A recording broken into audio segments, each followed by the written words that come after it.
Oh, okay. I think I'm live now. Yeah, let me check my audibility. Uh, any World Cup evening like this will be coming late small. More no verse, eh? Maybe me destroy Nigeria. Guys, good morning, good afternoon, good evening, wherever you guys. Mr. Butch, thank you so much. Yes, I needed this coffee to start this show. Thank you so much, guys. Good morning, good afternoon, good evening, wherever you're tuned in from. Currently we're on the Emir Sirdam show, where we come out every weekdays, 10 p.m. Nigerian time to just, talk about the state of the nation. I see all of you already tripping in from all the platforms. Thank you so much. Uh, I call you guys my first responders. Whenever I call out, you guys are always the first people to come to this room. We talk about the state of the nation. Thank you so much. The ground zero for this show is always TikTok. So if you want to join the conversation, you can always come and request a mic on TikTok. As I've always been promising, I'm going to try and see how I can create an alternative method for how we can converse across different apps. Other people can join from different apps. I say it every time, but because I want to keep it in my mind as something that have to be done, right? But thank you to all of you that have joined already. God bless you guys. Let's have a wonderful conversation. Before we jump into it, as I always do on this platform, I try to set the ground rules for those that are joining us for the first time. Now, this is a pan-Nigerian, pro-Nigerian, pan-African, pan-humanity platform whereby we talk about political, social events, as the case may be. So if you are not a political animal, I don't think you will enjoy this room, but I promise you, if you're one, you will enjoy every bit of your stay here because we open this room to diverse range of opinions across the aisle. People are allowed to come out here and air their views as the case may be. I don't know where you stand on the aisle, you're allowed to come here. But as I always say on the platform, I try to keep these ground rules for you guys that come out here the first. I call you guys the first responders. I always say thank you guys for joining us one more time. I just want to push you guys, please, before we start the show, I want you guys to do me a favor as I always encourage you guys on the platform. Before we get the show started, on TikTok, you guys know that we have an agenda every time we come out on TikTok, which is that we have to hit 100,000 likes. Yesterday was super fast. Thank you guys. Thank you guys for keeping up to your side of the deal yesterday. I was so impressed. Thank you. And please, today we can do it better. Also, I just want to push every one of you, wherever you're streaming this show from, whatever platform you're watching me from right now, is it from Facebook, from YouTube, from X, from TikTok, from Instagram. Please, I want you guys to please share the live. Just share the live whatever platform you're using right now. Please share the live. On TikTok, I want to see this live being shared to 10 or more people. Everybody on TikTok right now, please jump the share train right now. Let's share the live. Let's get this live up and started. Everyone, please start sharing it right now to your WhatsApp stories, to your Facebook groups, to your school chats groups, your family chats. Everyone that I know that needs to be here, I say it all the time because you know what you get on this platform, the kind of quality information we drop on this platform, it shouldn't just be restricted to your ears alone. It should be something that you bring in people to also hear. And, that's how we grow this community. That's how we grow the movement. Yesterday, at the end of the show yesterday, I switched on to Instagram and I had a very short dialing with some of my Instagram friends. And a particular guy was talking about, how much he was speaking and I was telling that this is anger. He should calm down. That this anger is not. We are meant to. The the demography is different, right? That and it was like yes. And if, what I'm saying then, I'm saying is meant for people that are offline. I say exactly that's the idea because many people that are online are people that I believe are self-aware.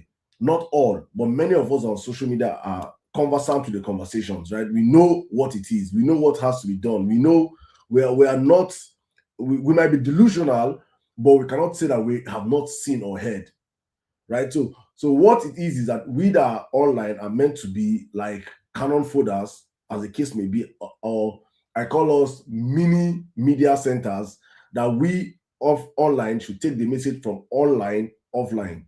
So you should not just be someone that come on platforms like this and hear alone.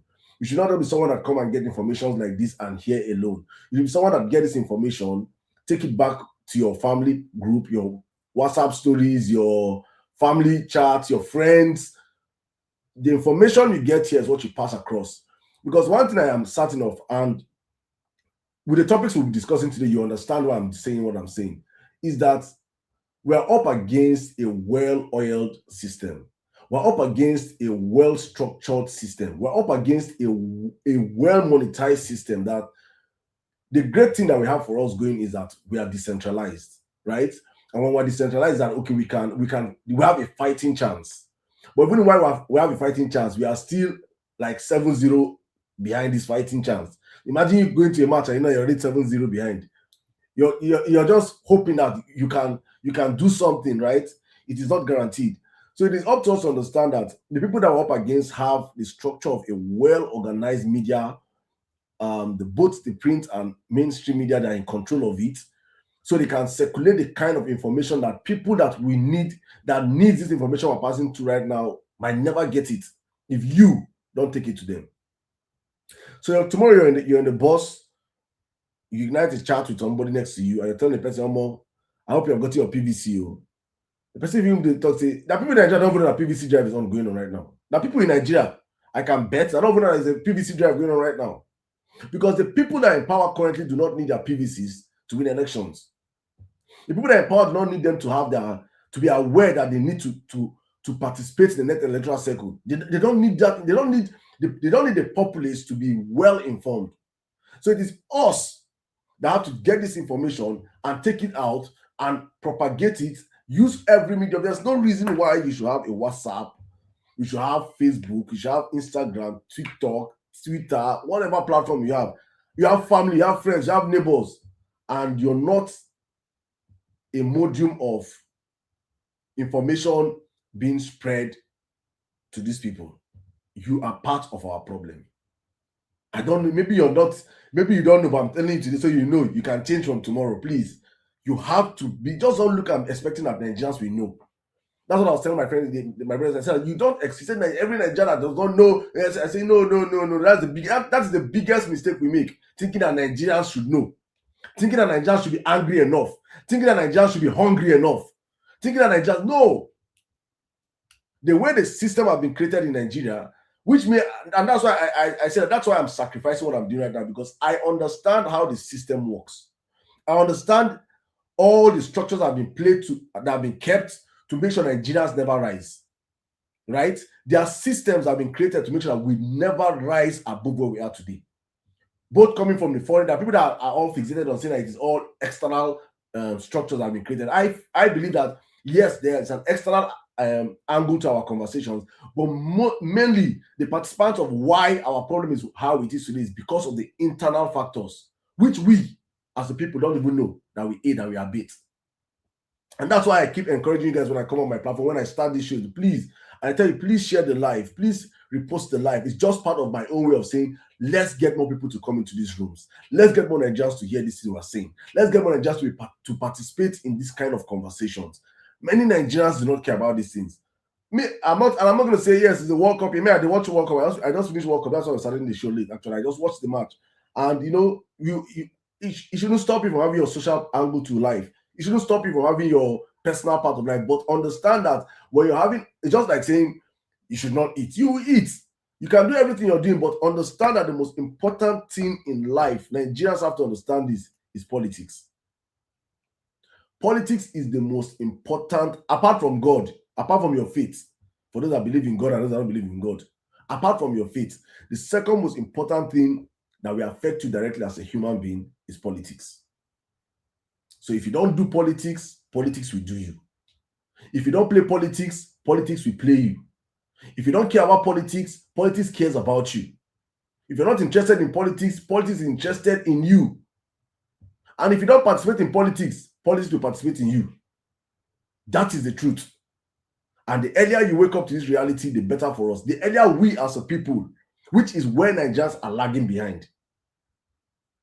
We are not yet to wake up to this reality that we must be involved in the process. And that's why I'm telling all of you one more time, please, guys, let's share the live. Let's repost the live. Let's get more into the conversation. As I say, welcome one more time to the Emir Sirdam show. If it's your first time of joining us, you're welcome. If it's your second time, I believe you enjoyed it the last time, that's why you're back here again. And if it's your third time, you all are my regular listeners. Welcome to Emir Sirdam show. We do this every day of the week, Monday through Wednesdays. Monday through Thursdays, actually, because Thursdays we have our bigger platform, the Violence Space, which we do host on X. But for Monday through Wednesday, we do this every 10 p.m. Nigerian time. We just come out at the end of the day and just talk into the night, and everybody goes home to sleep. But please, guys, while we're doing this, I just want to push you guys. My people on X, if I'm audible enough, please honestly in the comment section. YouTube, if you can hear me, please, and just signify it on the comment section also. Facebook, I believe you guys can hear me, right? TikTok, am I audible enough? I want to know. Let me just know. Instagram, am I audible enough also? Okay, I see you guys already requesting for the mic. Thank you so much. I'm just gonna open up the floor very soon. I hope not to talk for so long tonight. As I always say, I hope not, and I end up talking for so long. But that's the beauty of what we do on this platform. Please, guys, let's share the live. Let's share the live. My Facebook people, my X, what's happening on X? Please repost the live over there. Let's get up into the conversation. Today we'll be talking about a conversation that I made a video of earlier on today, and it's about it's part of the conversation. I think we'll be focused more today on the current minister of works and the current chief of staff to the presidency.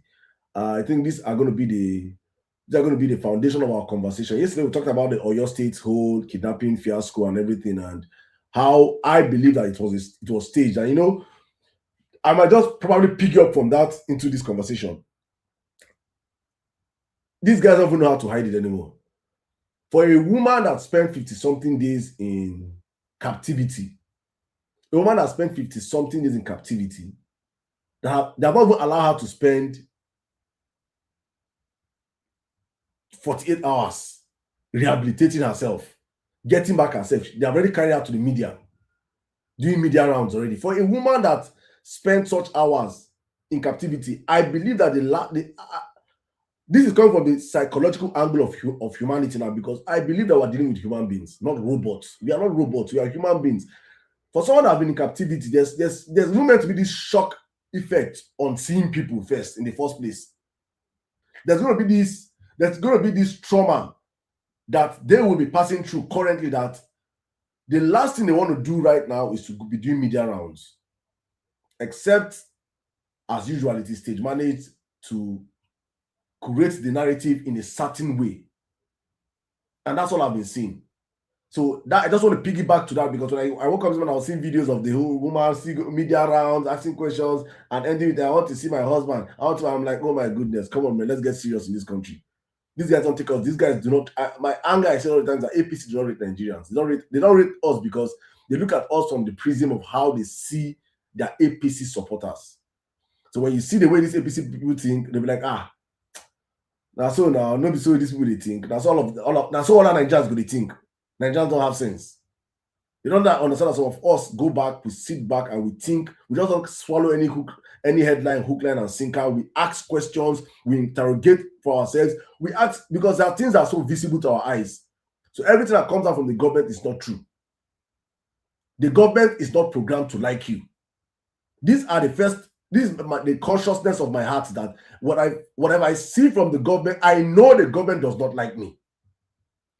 I know the government is not working for me. So when it looks too good, then probably it is too good to be true.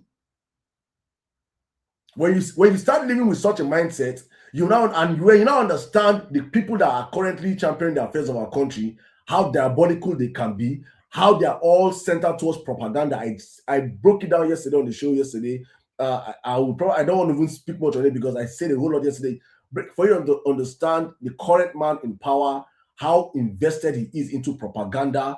He's a man he's the president of propaganda. There is nobody that beats Bola Tinubu when it comes to propaganda. He understands the art of propaganda. He understands of telling a lie a million times, because when you tell a lie a million times, it begins to sound like the truth, even though it remains the lie. He understands these things because it is all psychological.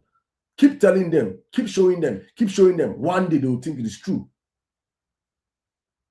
And that is exactly where we found ourselves as a people. And so that's why it is important for Nigerians to understand that you have to subconsciously be attentive to the brainwashing, so you don't end up being brainwashed by these guys, right? But let's jump into a conversation. I made a video earlier on today, and I was like, it's a topic that normally should be a scandal of its highest proportion, but it's almost been overlooked. And someone like me, that I know that I try to follow what is happening.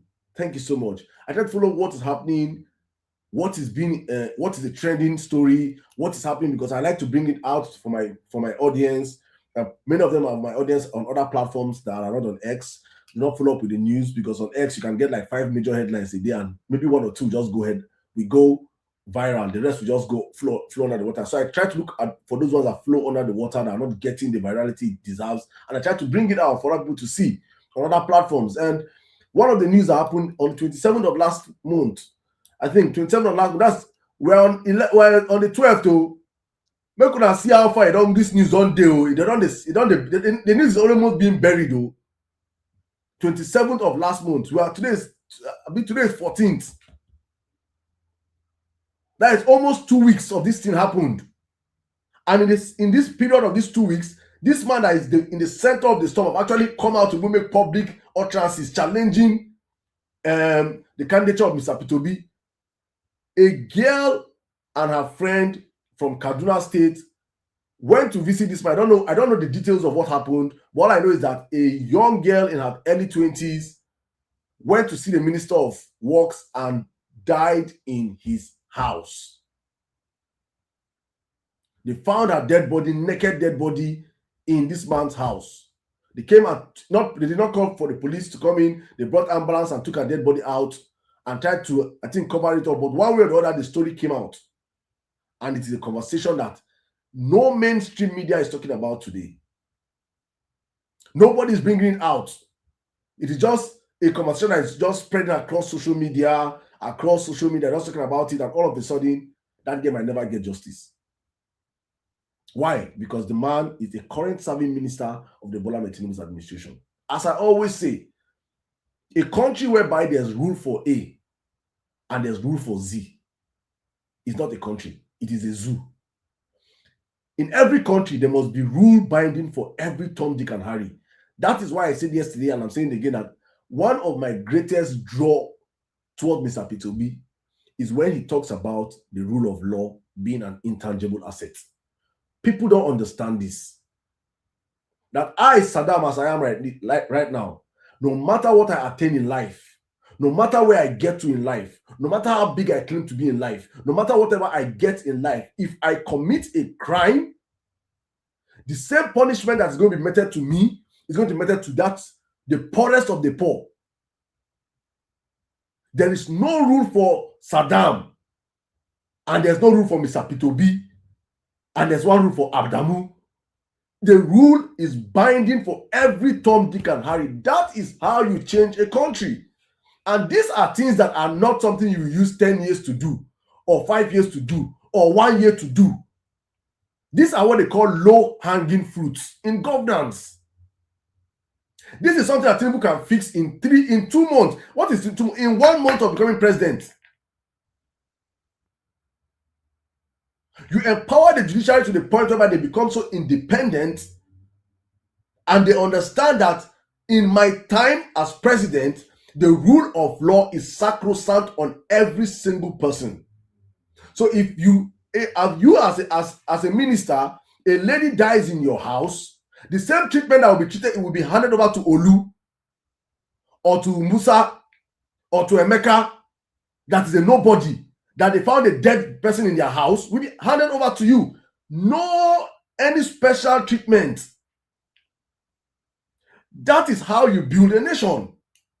And these things we ask for, that's why when I talk to my APC friends, I tell them, see, when you keep politics aside, when you keep agenda aside, you understand why I call Bola Tinubu an unmitigated disaster.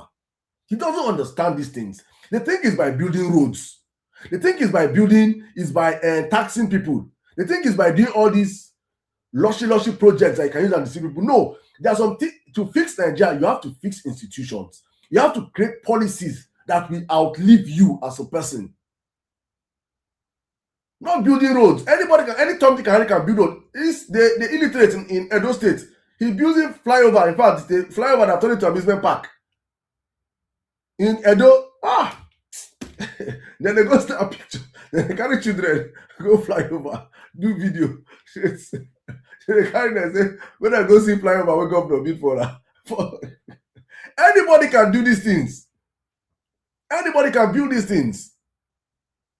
But there are things that you will create that will outlive you forever, that you automatically change the country. You change the way, and that is exactly what I'm of the opinion. I've had this argument. There's one of these my particular guy that's always on my Instagram. He's always, when he sees somebody make a statement about Nigerians are the problem, because there are two schools of thought. There is a school of thought that believe that Nigerians are the problem. Let me bring you guys up so that we can just start the show earlier. I don't want to end this when the request is crazy. I see you guys. Let me just bring you guys up so that we can start as early as possible, guys. Please, when you're coming up, please just mute your mic while I bring you guys up, so I don't want to hang the mic for so long today. I want to hear you guys speak, because I don't want to be out here for so long. Also, I have to be somewhere very early tomorrow. So there are two schools of thought, right? There's a school of thought that believes that please mute your mic when you come up, please. There's a school of thought that believes that Nigerians are the problem. That to fix Nigeria, Nigerians have to change. If Nigeria don't change, then we cannot fix the country. Please mute your mic when you come up, please.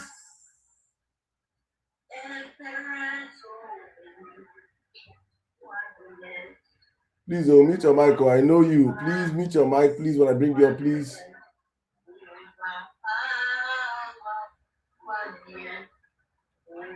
Oh my goodness. All right. I think many of them don't know that I brought them up. But okay, there are two schools of thought. There are the school of thought that believe that Nigerians have to fix Nigeria. Nigerians have to fix their mindset before our country can grow and develop, right?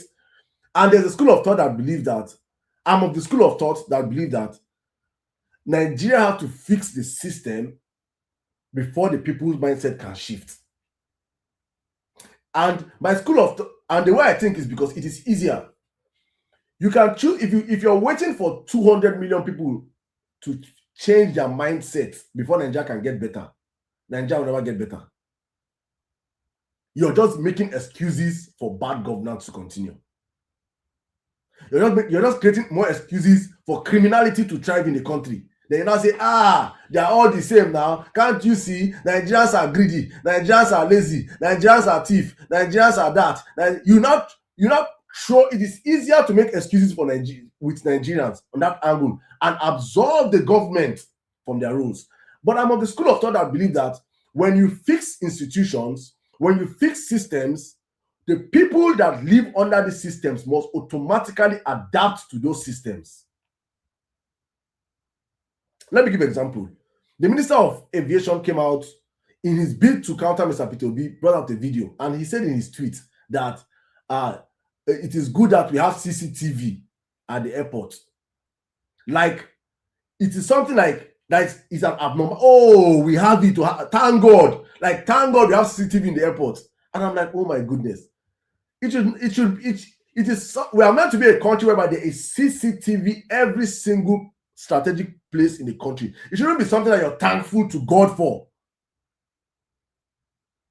Because when Nigerians know that there are CCTV cameras stationed almost every single place across the country, they are being watched, automatically there's what triggers their brain. Automatically, you're a criminal, that you like stealing. But you hear someone, camera there everywhere. Oh. They don't use one or two people set example. You go reduce, if you're stealing, you go find a place where CCTV camera not the first. It makes stealing more difficult. This is how you use systems to checkmate the behavioral patterns of people. Let me use one country that they always try to reference, and Peter Obi always reference that country, that's Singapore. Lee Kuan Yew. If you go and read back in the 60s and the 70s, when Lee Kuan Yew, he used to come to Nigeria. Singapore was a no-go. It was useless. Nobody wants to. They had nothing. In fact, Singaporeans were people that, as of then, they said they defecate inside lifts. Then they urinate everywhere. Then Singaporeans were mannerless people. Very highly corrupt. Now, one man came in and said, no. He came to Africa and saw how Nigerians were behaving. Saw our ministers were so wealthy. Our ministers, as of then, already started having companies that were building their properties abroad. He saw it and was like, no. If this is a system that is built to fail, and I'm going to go back to my country and do the reverse of what they're doing. You now see people like Peter Obi referencing Singapore today. Any sensible man will be like, he has gone there, he has seen things that they have done, and how they took their people from highly uncivilized in behavior to start being civilized, because a man came in and created systems that checked and balanced corruption. If you're caught corrupt in Singapore, you're going down. Be it that your Lincoln use mother, father, brother, sister, best friend. He doesn't care. The law applies to every single person. If, as we are speaking right now, if Tinubu has created a country with high adherence to rule of law, Minister David Umahi, as we are speaking right now, will be in detention, or he would have been recused from his job, and he would have been currently be under investigation. Because that's what would have happened to Archangel. If Archangel, they found a dead girl in Archangel's house. That's what would have happened to Musa if they found a dead girl in Musa's house. That's what will happen to any person in the country. But when you have a country whereby there's law for the rich and there's law for the poor, that country cannot thrive. If you like build 1 million coastal road, that country will only be, you're just building a road for bandits to pick people. A country that rehabilitates terrorists and bring them back into the society. Can you people see the abnormality in APC Nigeria? And that's why I'm bringing out this Umahi's case for all I just understand that the current minister of Nigeria, in case you have not heard, though, because Arise will not discuss it, Channels will not discuss it. Shehu, we call other people tomorrow to talk about Peter Obi. He will call terrorists. If Shehu now, if the day Shehu will interview these fake kidnap victims of Oyo State, he will ask them, what do you think that Peter Obi would have done different? They don't even know how to focus on serious issues that affect Nigerians. And it's not like they don't even know. The man that currently pays the piper dictates the tune. The man that is in Aso Rock today, he's the one that is currently paying all your media houses. So they are going to say what he got. They're going to ask questions that suit them. They're going to ask questions that fit them. All of them have been settled. So the job upon Nigerians to understand that me and you now we're going to do this work. Now we go do the hard work of educating other people to understand the reality in their country. For Nigeria to grow, we have to fix these low-hanging fruits. Create institutions that are strong. The current chief of staff to Bola Ahmed Tinubu is an indicted crook in America. From America, they don't catch Femi Gbajabiamila. The criminality that he carried from America alone should not make him smell the position of chief of staff. He should not be anywhere close to Aso Rock. But Bola Ahmed Tinubu, in his criminal nature, in his nature of admiring criminals, if you're not a criminal, you cannot come near Tinubu. If you don't have any criminal case, Tinubu don't give you job. If you don't, if the more crime you commit, the more you are endeared to Tinubu, the more he loves you. If Hush Puppy comes out from prison now, the day when Hush Puppy will come out from prison, I can bet you as he come out Nigeria, Tinubu go host him. If Tinubu host him finish, Tinubu will make a minister of youth. Tinubu don't say you don't get. If they check your CV, if they bring your CV come out so wrong, Tinubu will look and say, there's educational qualification. You say, how many crimes have you committed? How many times have you been to jail? 5 times. He's qualified though. He's qualified. the more times you've been to jail, the more times you've been to jail, the more people will love you. If you're this vuvuzela for ABC, I'm giving you for expo because many ABC supporters don't have sense. They don't need to attend them. If you like, shout from today to tomorrow. All people see is like you're a rat. You're a noise making rat on social media. Do you want to be loved by Tinubu? Commit crime. Go and serve and come back. And hold it with your chest and come back. I promise you, as rugged as your case is how rugged your position will become. Because you cannot explain to me that the chief of staff to the president, after his criminal case in America, he has come back to Nigeria. A man accused him of collecting 600 million naira bribe. And he wanted to Colombia 48% of the grant to the man's agency, which is in the tune of close to 24 billion naira. The man said, no, you don't agree. Then yesterday, they have indicted him again for another 54 point something billion scam. Another one will come out tomorrow. And it's not the problem for Tinubu. Tinubu is not even, he's not even pretending. There's something that I call just pretend that you hate criminality. Tinubu is openly showing us that he loves criminals. He can't even pretend and say, okay, because of this accusation, right now we are going to tell you and recuse yourself from duties and we'll be investigating him. No, Tinubu came back and said that I passed a vote of confidence on Gbajabiamila without any investigation. Tinubu, when they become AFCC, when they become ICPC, when did you become ICPC to just usurp accusation as big as that is emanating from the office of the presidency, that it is saying that the budget, how do you accuse a man? How did that man bring in his agency's budget to the Nigerian federal budget? You cannot deny that. They have arrested that man today. Oh. They did not arrest the chief of staff. It is the man that have come out to prove that Tinubu's chief of staff is a crook. They have arrested him today in Osun State or Yabin Ogun State. I'm happy he's a Yoruba man. He's a Yoruba man. Because if he was not a Yoruba man now, these Tinubu supporters that are bigots, we come and say, they want to bring, no. This is not a matter of showing people that tribalism is what is destroying many people's brains. That criminality has no tribe. A man is telling people right now that, see, with evidence, if you say that my agency is fake, how did my agency open a CBN account? Are you saying that all the CBN governors, including all your favorite, Wale, Odun, and the rest, are all short-sighted? They don't understand their jobs? If you say that my agency is fake, how did I employ 300 people and we have an office in the Federal Secretariat? If you say that my office is fake, how did my office get budget that passed through the House of Rep and the Nigerian Senate? How can that office be fake?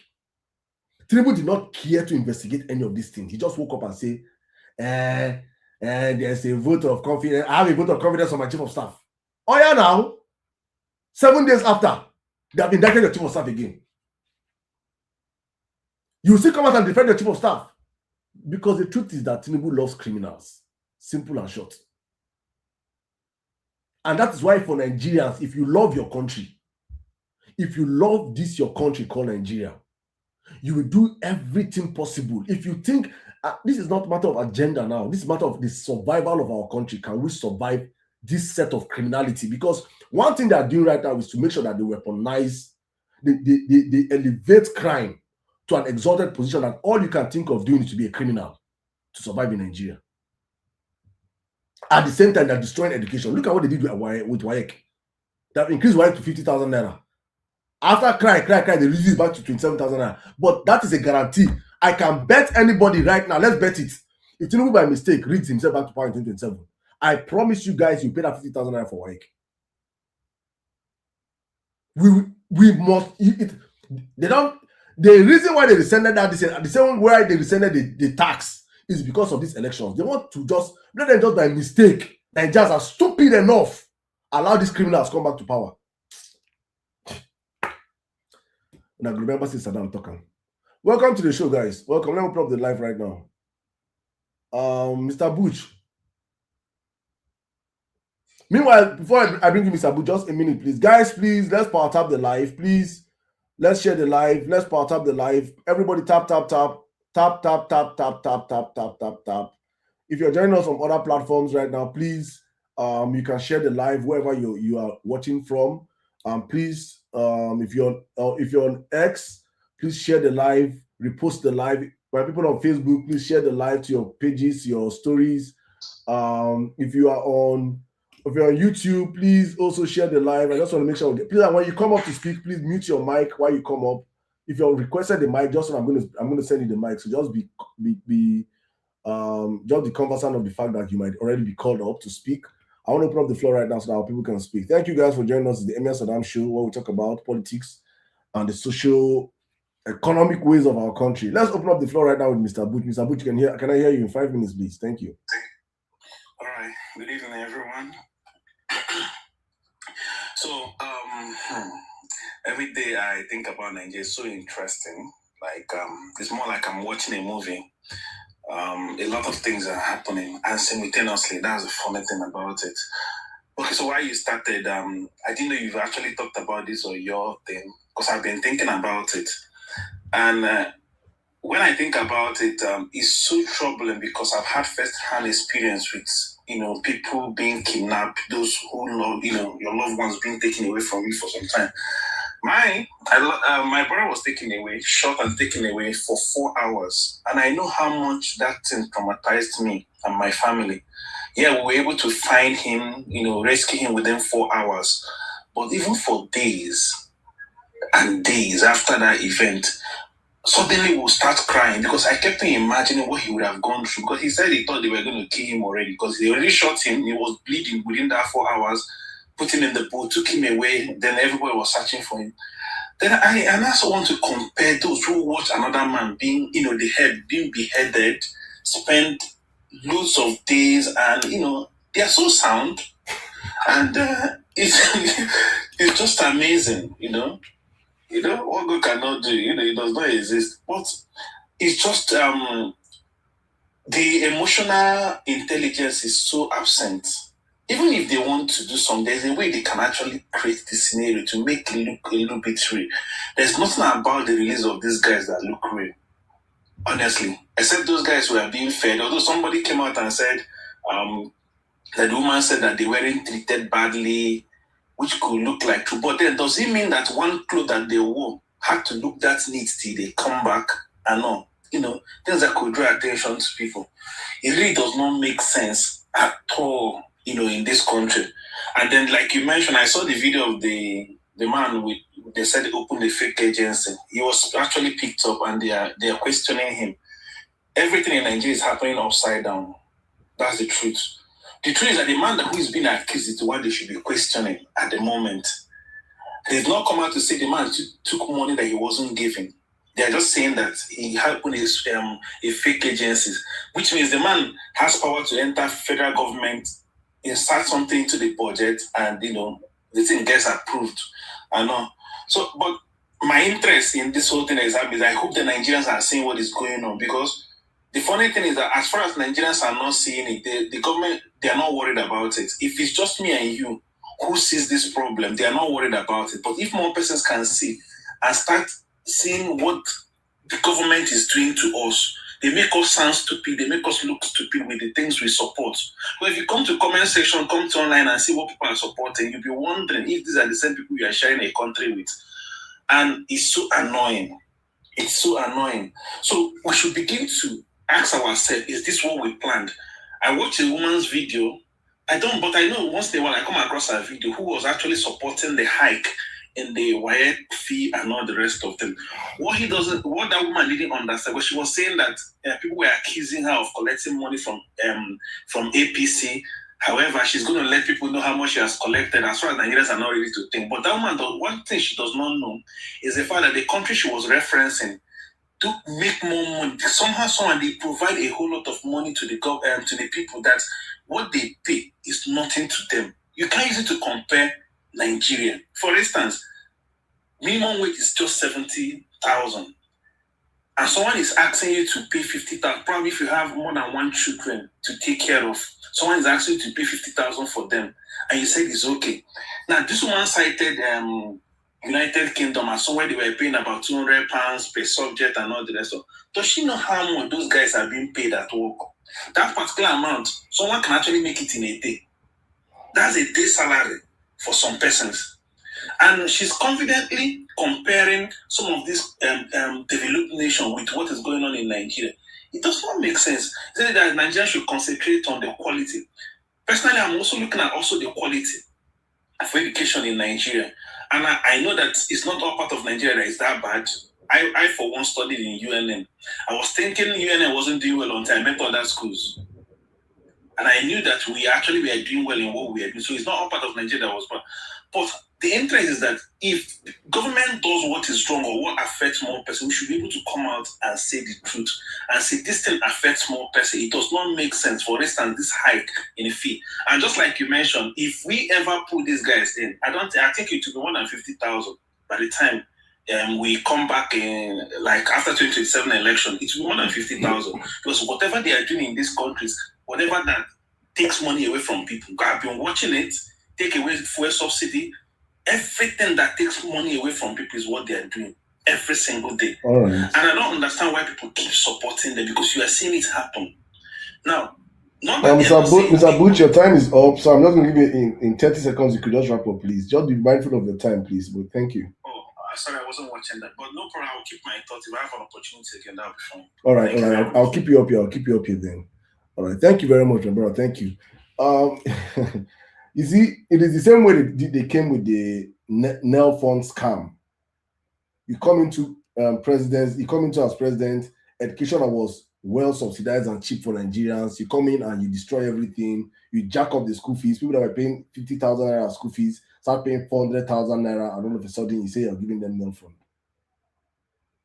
What happened to them allowing them to pay what they have to pay before? The same thing with the WAEC right now. That's something Tinubu does not come in and they create the problem and later bring in one fake solution that does not augment the problem they created. And you see their supporters shouting, "Yay, victory!" You came in and you met petrol at something at 400 naira, been at 300 naira petrol. You met it. You have jacked it to 1,000 plus. 1,000 plus the petrol now. When they bring it, they will now do their magu and bring it down to maybe 800 or 900 naira. You see that supporters shout, "Yay, victory!" How much was it when you met it? How much did you miss a naira to the dollar? You jack it up to over 1,500. You bring it down to maybe 1,003. The supporters shout, "Yay, victory!" How do you people think in that camp of APC? I really want to know, honestly speaking. You people, is it that you people lose your memories? Is it short? I don't call it short-sightedness, or is it short memory attention, or short memory span, or lack of memory at all? Let's not use 0 GB, 0 MB to function. Like you can just sell your brains off and not allow. People don't even want to. You don't even consider that. Okay, let's remember where we're coming from to where we are right now. How was Nigeria when Tinubu got into power? What was the cost of this when Tinubu got into power? Have we brought it down to that price right now or lower than it? That's when you can celebrate. If Tinubu made fuel at 200 naira and he takes it up to, if he brings it down to 210 naira, it is still a failure by Tinubu. The only time you can celebrate Tinubu is when Tinubu brings the fuel price down to 190, even if he brings by 1 naira digit. If he brings it back to 199, you cannot say he has done well by 1 naira, but not when he has jacked it up to astronomically up, then he now brings it down by maybe 10%. You now come out, "Oh man, you guys in that camp, eh? God help us. God help us." Let me bring in APC back to back. Oh no, now calm down. Okay, come in. I think say you won't bring that cage before you go come carry me come again. I won't start crying. No, I say make I bring you, make you no cry. You are a man of mercy. I appreciate you not bringing me first. My brother. So, good evening, everybody. Like always, thank you so much for what you do. Like you reach a lot of people, and even if it's one person, 2 people, it's very important. So I just want to focus on the same thing. Like I think we have many issues. Number one is we have the wrong leadership, and even people do not understand where we should be. I keep saying this every time I come, but I just keep talking because I feel like it's very important. People do not understand. Many people see these politicians and these people like gods. You see people celebrating the little things they do because they think that anything they give to them, they are doing them a favor. So that mindset first needs to change. Like people need to understand that we are the ones that are in charge of these people. And they are our employees and they are supposed to be doing what we expect. All these people celebrating Nel Fund, celebrating Coastal Road, celebrating all these things are people that do not really see where we are supposed to be in comparison with other people in this world. How can you be celebrating road? How can you be celebrating all these basic things that it's supposed to be the norm? You see people clapping for. I don't even want to talk about the Oyo issue because anybody that has eyes can see that maybe they actually kidnapped them or they didn't kidnap them, but there's something fishy that is really going on there. It's obvious that there's something fishy there. So people will celebrate anything. So for me, I think it's just important for us to focus on what we can do to get the right people in place. Because everything builds on that foundation. There are so many economic issues that if you don't have the right people, you can even have the right policies. I'm sure if you look at the constitution, you look at many of our laws, they are fine. They are fantastic. But when you have people that it's not in their interest to do those things, one, and secondly, they don't even have the knowledge or the capacity to do it properly. So as they talk, if you don't know where they go, anywhere you reach, like your destination. So that is what these people are. Anywhere they carry us go, now success to them. And I know they don't bother too much about all these people where they support them because even when Jesus come, many of the people they don't support until they come. There will always be people like that. There will always be the archangels and the Daudas and all these ones. They will always be there to support anything that happens because first and foremost, they don't even know what to expect of themselves. They have low self-esteem compared to, they don't believe that Nigeria can be better than the US or Nigeria can be better than the UK. If people were they Singapore or Singaporean leaders, they never believed that, they will not be here today. So for people to be celebrating mediocrity like this, it shows in the first place that they don't even know where we are meant to be. Right? So please, people should keep talking to people around them, and people should keep trying to get people to get their PVC and to vote. And as much as possible, if you see people that are lost, that there's nothing that can change their mind, don't bother yourself with them. Focus on people that you can convert. Because these people, they will just keep dragging us back. We just need to get the right people in place. And if we get the right people in place, we can set the right institutions, have a place that runs on proper rule of law. Because if you don't have a society where somebody that is poor and has an idea can easily start a business, look at OpenAI today, look at SpaceX, all these companies, there was a time that Yahoo would think that they will never ever die. But now they are basically relegated because you are in a society in the US where you can start from almost zero and become something. So, and all these things run on proper institutional framework, like proper legal system, proper police, where you can easily, because if you don't have proper police, for example, you cannot successfully do enough businesses because there's no trust. Now you have to spend a lot of money on security, on trying to ensure that there's trust. So please, let us keep talking to as many people as we can so that we can get the right people to come on board. The country is not so difficult to be fixed. I will continue to say that because there have been countries that have been in worse situations for so many more years, like Indonesia with so much complex religious issues and so on. Singapore that they pursued from Malaysia, like they go. I swear. But still, they became better than them. China that basically nobody regarded how many years ago. So Nigeria just takes in one generation of a reasonable leader. Everything will change. It's not can, it will change. So please, let's not give up and let's keep talking to one another, getting as many people as you can to vote and support the person that we believe is going to get us there. We already know the person. I don't need to explain myself again.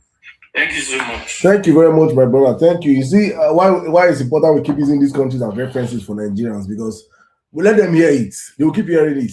And I want to paint a story. I think I've painted a story before here on my platform about a friend of mine that is based in Malaysia, a doctor friend of mine, and he was like, Saddam. I posted one of my videos, I think last week on Instagram, and he commented, it was like, Saddam, man, I'm so angry right now that he's driving across the city and he's looking at Malaysia.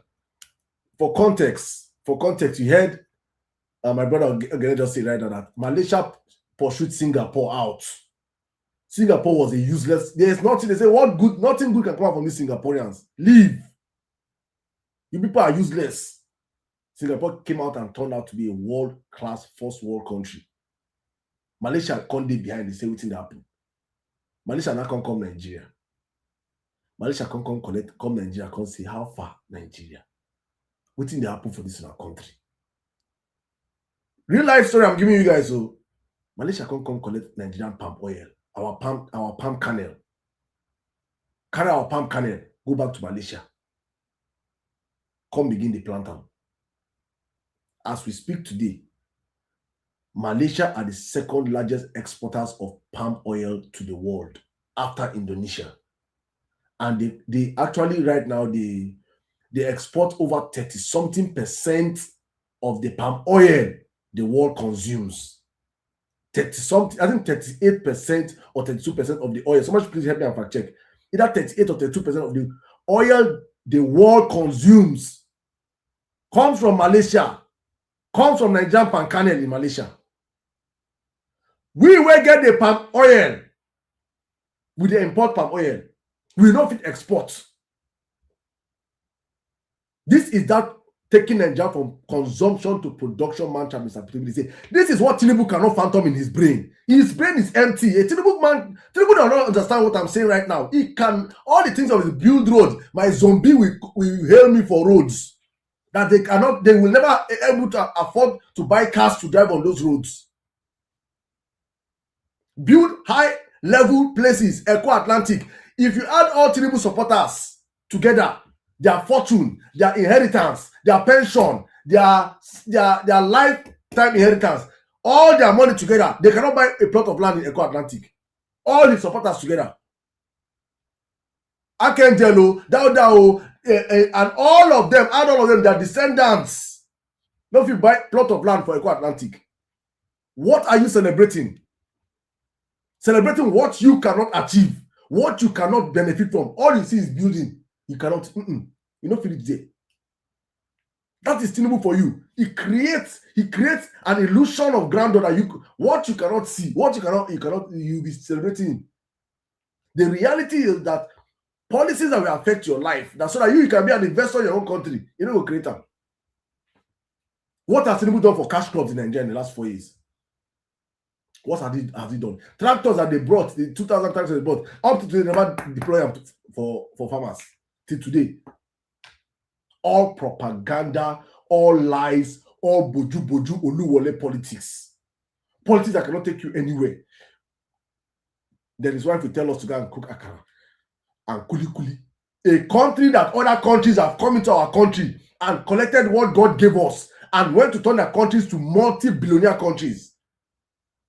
A family that cannot think. This family is a family, a family built on poverty.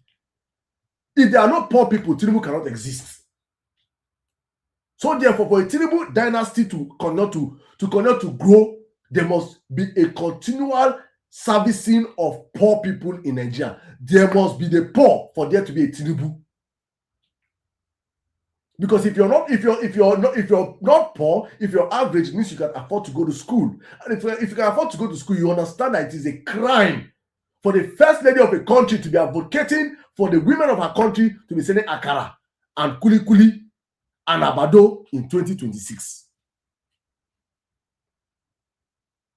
It is a crime for a first lady to carry cars and give her own all APC party leaders. They now tell Nigerian celebrities not to drive cars, that they should carry their own car and come and be inheriting and come and be financing charity. Oh, God. But the only good thing is that they must strive on a system whereby they are poor, uneducated Nigerians. If a country whereby the people went to school, the people are educated, the people ask questions, Tinubu and family cannot thrive in such a scenario. So therefore, Nigeria must look at his house. His wife is go to the house in Bodilon. You will see thousands of able-bodied men and women without deformity, not disabled. Their 2 hands are working. Their 2 legs are functional. They can see, they can smell, they can hear, they can talk. Sitting on the road in front of Tinubu's house in Lagos. What are they doing there? Waiting to beg this man and his family. And this is how it has been for tens of years. Tinubu is comfortable with them like that. Because if those people had any semblance of understanding the rights they have, his dynasty will not work. Such a man is a disaster at the center of power in our country. If we are serious as a people, we'll be doing everything possible within our mind to curb this disaster. Because if we allow this disaster get a second term in Nigeria, Otilo. Let me bring in his spokesperson, one of his spokesperson. Which of them should I start with?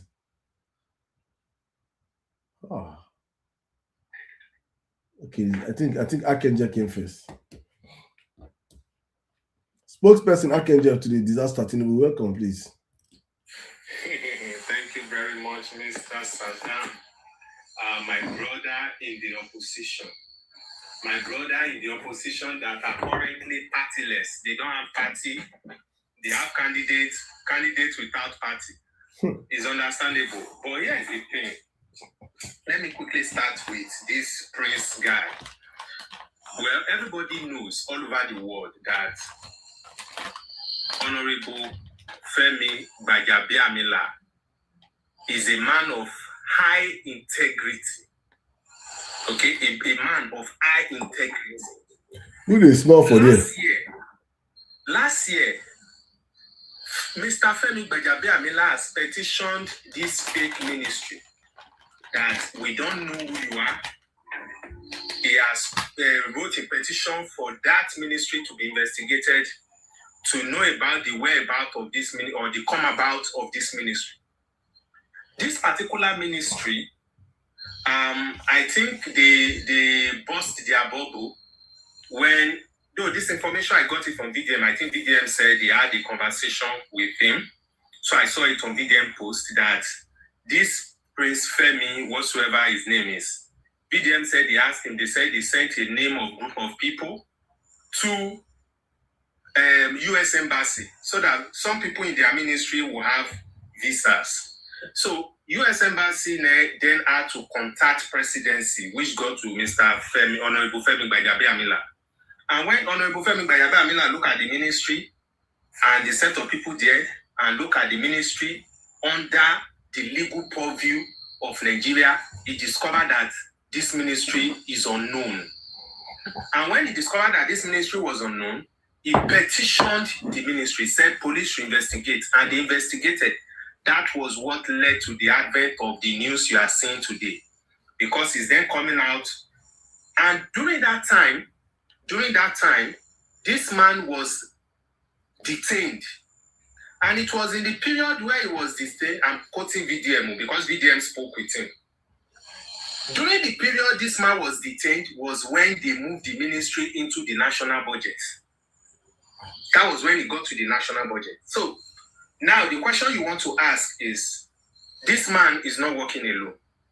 Who are the people working with him? The budget office is in serious problem. Even CBN is in serious problem because they need to call in Cardoso. Why do you guys register this ministry? Do you thoroughly verify the ministry before the registration? So when President Bola Ahmed Tinubu stated that I have confidence in Honorable Femi Gbajabiamila because this man will never lie. What will Gbajabiamila gain in lying? Oh my goodness! I'm not sorry. I'm not saving your time, safe. Wait. I've allowed you to speak for like 5 minutes, but I'm giving you 5 minutes again. Are you aware that Gbajabiamila was indicted for fraud in America? I heard that story. I heard it in a live. Some people were discussing it. I said I will look into it. And so I want to look into it. And you heard it in a live. And some people and you did not look into it since then. You now came here now. You're not vouching for his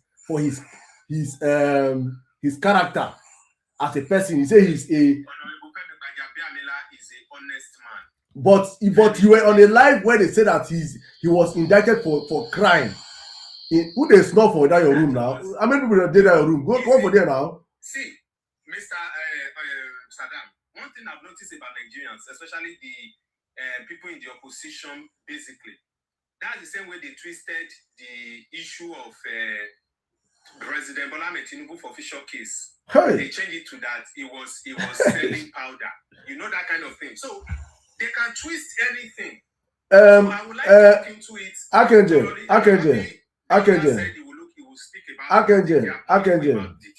Akenje. The Tinubu forfeit $460,000 to the American FBI. Yes or no? Yes. What was that money for? Good. Now, this is what happened in simplicity. What was that money for? FBI, don't give me what. Don't tell me what happened. What was that money? What did they say that money was for? Was it for? Did they say it was proceeds of narcotics? Yes or no? Like, that's what I want to explain to you.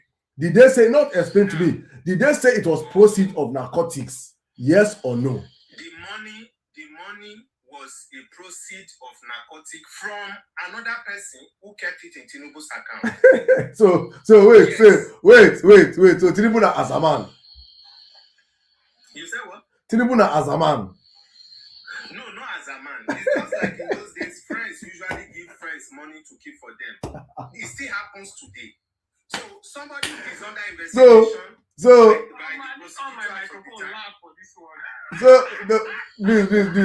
your wife. Please your wife, abeg. Wait, Akenje, wait. No, please don't insult her. Don't insult my platform. No, El Nino, please, I'll drop you to do that here. Not my platform, please. Akenje, please, just don't take it. Just take it. It's part of your work. Akenje, who dey stop for that place where you did? No, we are somewhere, we got to sleep. It's not easy. So we have a lot of guys here. Everybody is tired this morning. So you just need to rest.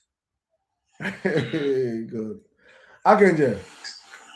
So I beg, make I talk. No, please leave this place. I beg, don't do that on my platform. Please. I have to drop you. I beg. Please. Sorry. I told you if you come on my platform, if you cannot be patient, please don't unmute your mic. I beg. Please. If you come up here and you're not patient enough, you can go and come back. I beg, don't do that on my platform, please. Thank you. If you say what like chest time, when you get a chance to speak, you open your mouth and say it. When he's speaking, allow him his time. So that when you're speaking, so you don't come out and say somebody stopped you from speaking. Please, very important, I beg. Akenje, let's go back to our conversation. So you said somebody kept money in Tinubu's account for him to keep for him. The person no get bank account, Abi. Okay, here's the thing. So this guy was doing some dirty dealings in powderism. Who is the person? But who is the guy? I've forgotten the name of the guy, but I can give you more info later, maybe in next life. I will do thorough naming and come here. Do you know who the guy is? Investigation. That guy happens to be, I think, an acquaintance to President Bola Tinubu, then Tinubu at the time. People know themselves, but some of them do dirty dealings, but you are not aware. There are some of your friends that may be doing dirty dealings that you are not aware of. So they'll be giving me millions of dollars to keep for them. And I will not know. I will not ask. The point is, some of these friends kept the money in his account. And when FBI was tracing those money, they traced it down to Tinubu's account then.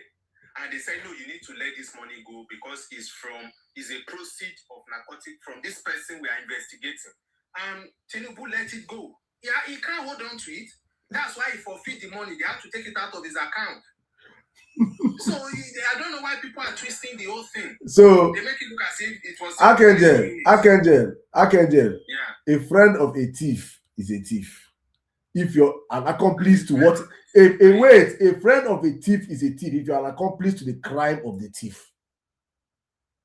When you say acquaintance are not your real friends. It's an acquaintance. How do you keep money for your acquaintance into Akenje, do you know what it means to Akenje, do you know what is $1 million in 1993?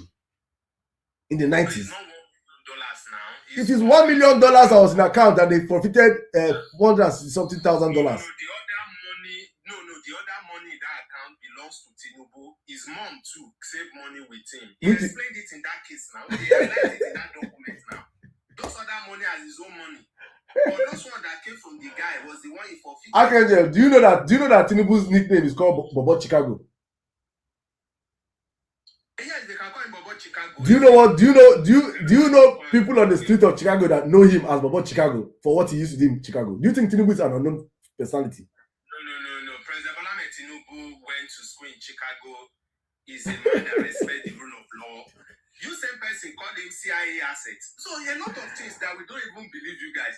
You call him an asset of CIA. That is exactly. Let me now paint the story for you. That is the deal he signed.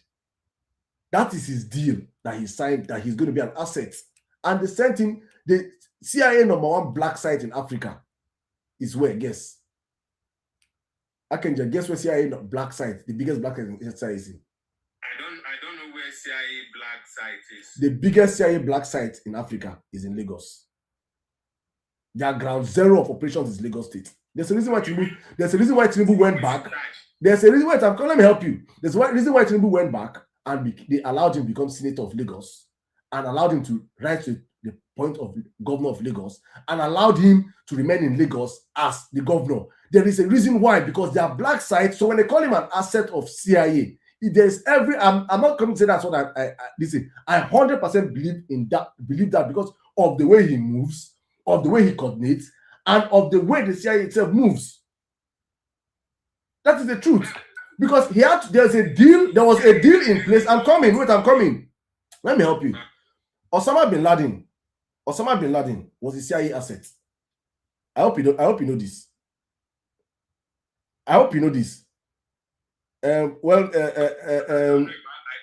that one. That's I'm not helping. Let me help you. So let me help you. I tell you, so many infamous people that once worked with the CIA, including Pablo Escobar, that you know. When you go and hear stories of people that worked in CIA, they know when to use you, when to cut you, because you're an asset doesn't mean that you're directly no. An asset means that they need information for you. We have something binding on you. We have something on you. So we need you to play a specific role for us here. And you will do it for them as they choose it to be. That's what Tinubu is to them. That is the truth.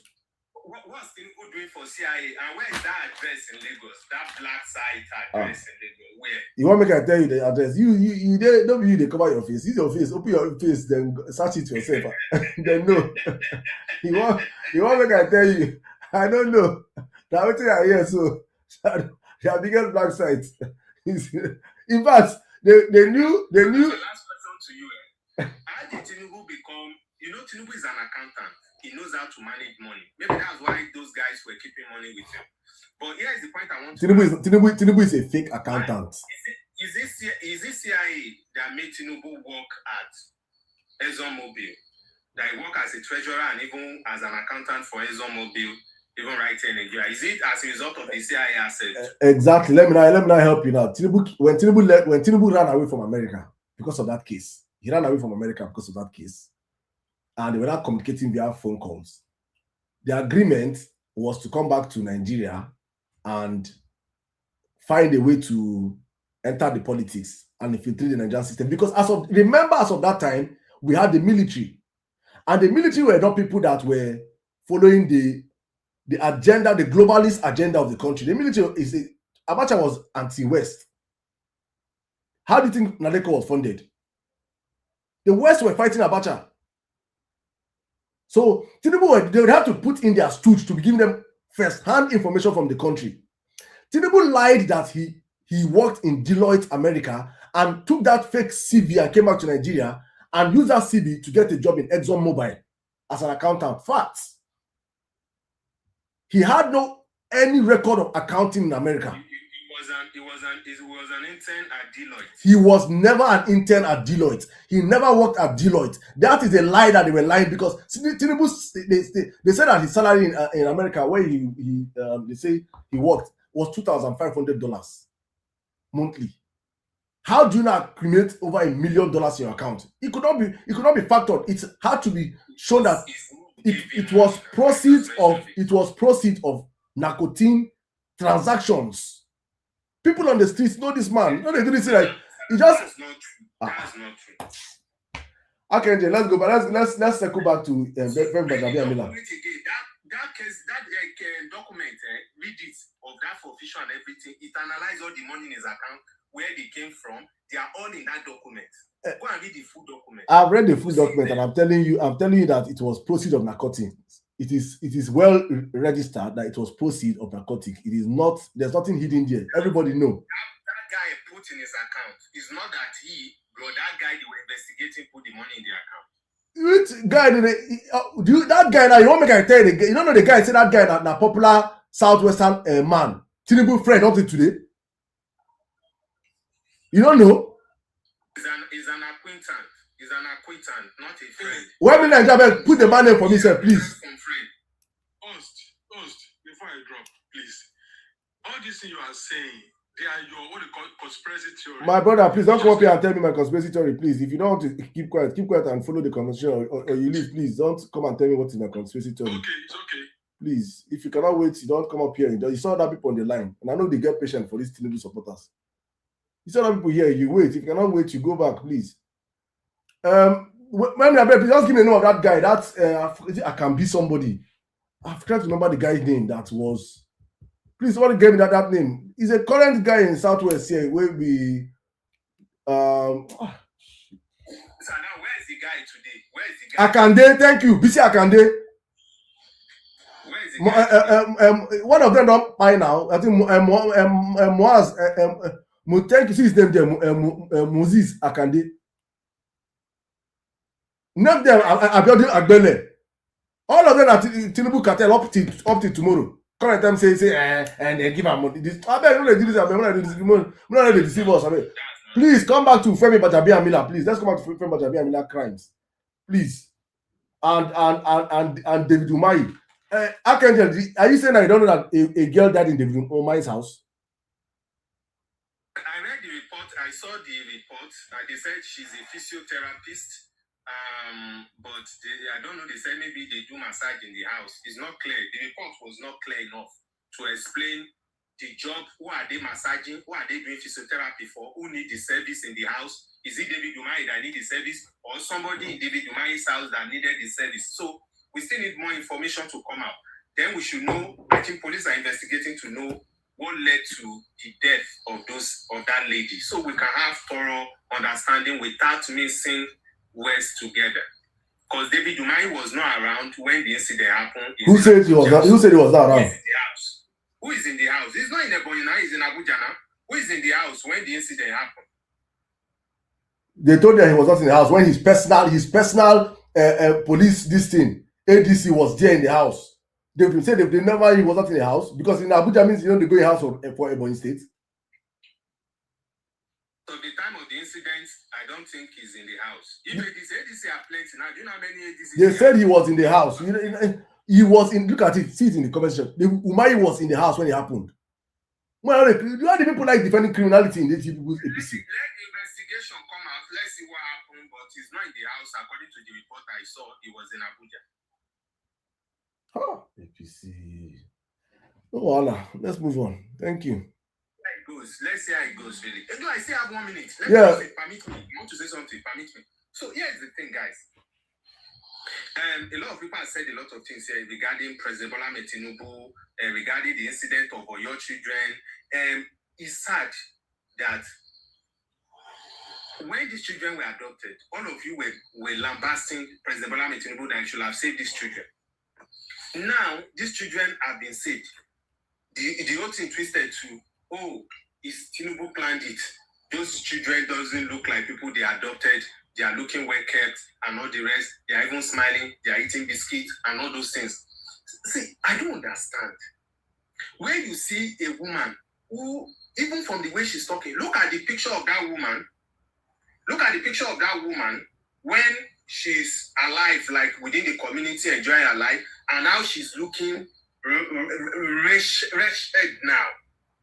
She's looking for her husband. Now, the point is, let us stop all this propaganda for crying out loud. And don't let us play politics with people's life. Like this Makinde, because he's now the presidential candidate for APM. He's now playing politics with this thing. I think we need to arrest Makinde and investigate him. Maybe he has hand in the adoption of these Oyo children so that he can use it as a gimmick for his own political ambition. So we need to make sure that no stone is left unturned, DSS to do their job, and so that the truth can actually come out. Thank you. Thank you very much, my brother. Thank you very much. Let me just pass the mic real quick to Mr. J. J, can you hear me? Mr. Sirdam, I'll come in after one more person, please. All right. Thank you. Mr. Sirdam, can you give me a chance now, please? No, sir, I cannot give you a chance. You came here, you met people, It's please. okay. I'll wait. If you cannot do it, please, you can leave and come back tomorrow. Thank you. Embrace, you have the live. 5 minutes, please.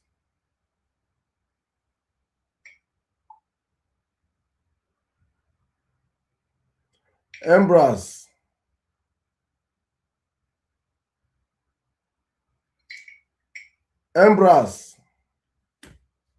Please, if you request the mic and you know you're not close to the mic, please, just for the sake of that, I have many people requesting for the mic. I would not like to bring you up here and I'm calling you, you're not speaking. I'll just have to drop you for other people to speak. When you're ready to speak, please request the mic back. All right, let me come to you. Taco, can you hear me, please? Yeah, I can hear you. Good evening. Welcome, my brother. Thank you, sir.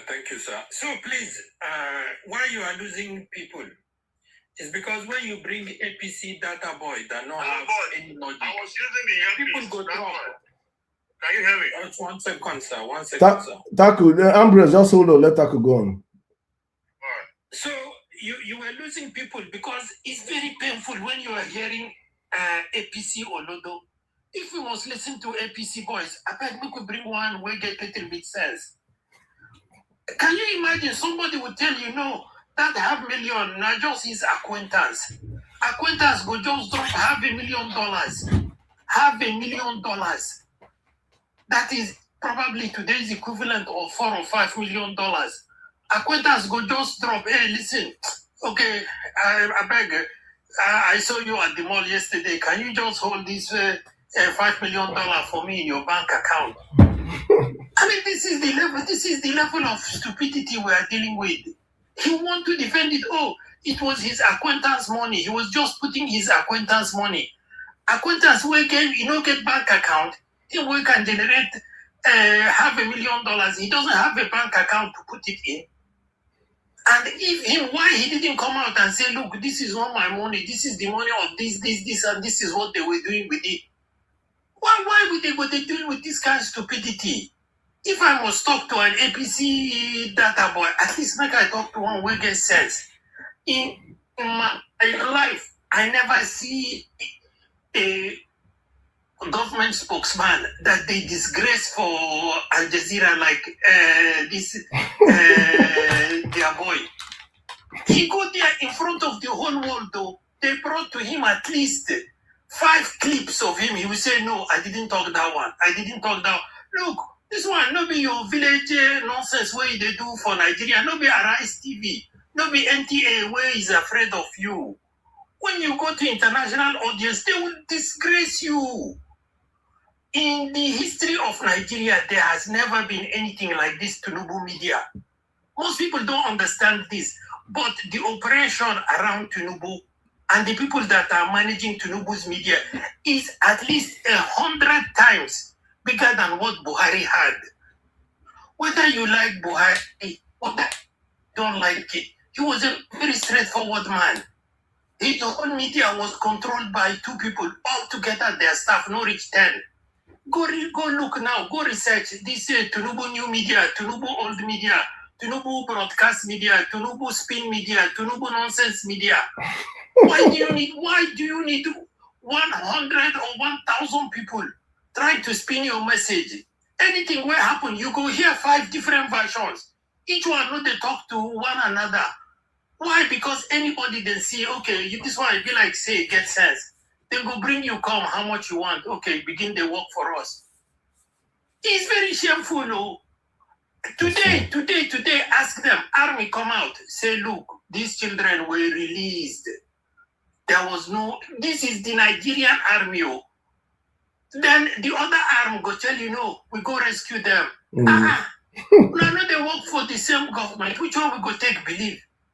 Nigerian army came out and openly said it. These children were released because of the fantastic pressure they put on the terrorists, their family network, and na fear. They just fear, say, okay, I beg, make una leave us. Here, I beg, this is everybody. No be juju be that. Even Hollywood movie, they play with our mind like that. Even Hollywood movie, then they respect our brain past that one.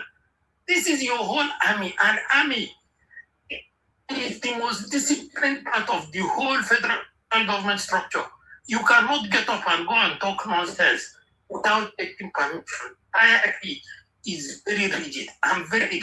Nobody will come out and talk nonsense. Nigerian army came out and openly said it. These people were released because of the pressure and because of the fear.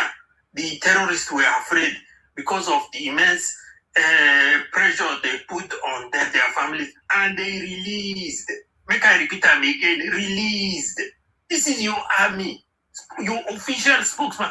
And you will see 100 idiots on TikTok here opening TikTok saying they were rescued. It is rescue. There is nothing like release. Now you be army.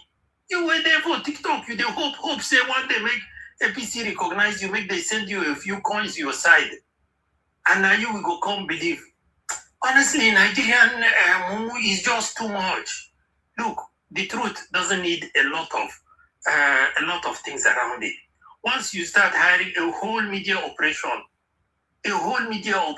is there what is called spin doctors? Anything that happen, they go spin them for you. You're not going to know the true story again. Like I told you, Buhari had two men. What was their name? Lai something and one. That's the only people you will hear them spokesman for Buhari. That is it. Now, the spokesman and who is speaking for Buhari, me, I don't know anymore. Because every day now one new guy you go here. Only in Tinubu administration, somebody go come get a federal office, get a line item in the whole federal budget. Go talk to international ambassadors, go talk to international ministers, phone United Nations, and they go come tell us saying his fault that he has a lot of explaining to do. Is it him that has explaining to you, or this your whole government where there is no balances and checks? Today, if Sheyi Tinubu pick phone, call governor, say, okay, make I give this person appointment, then go give you. He just pick phone, say, make I hire this one contractor, me then go give you. What is Sheyi Tinubu's role in the government? Nobody know. If Shaguri today pick up phone, say, make they appoint you commissioner, now within 5 minutes, governor go draft letter, appoint you. If you ask him who be Shaguri, what is Shaguri's official role in Nigeria? He doesn't know. And people go, they want drag this person, go court. What is wrong in this picture? I go get up, go. They go open for me 30 bank accounts. And now me be scammer, 30 federal bank accounts. Then go give me official army car. Then go give me office. Then go give me phone.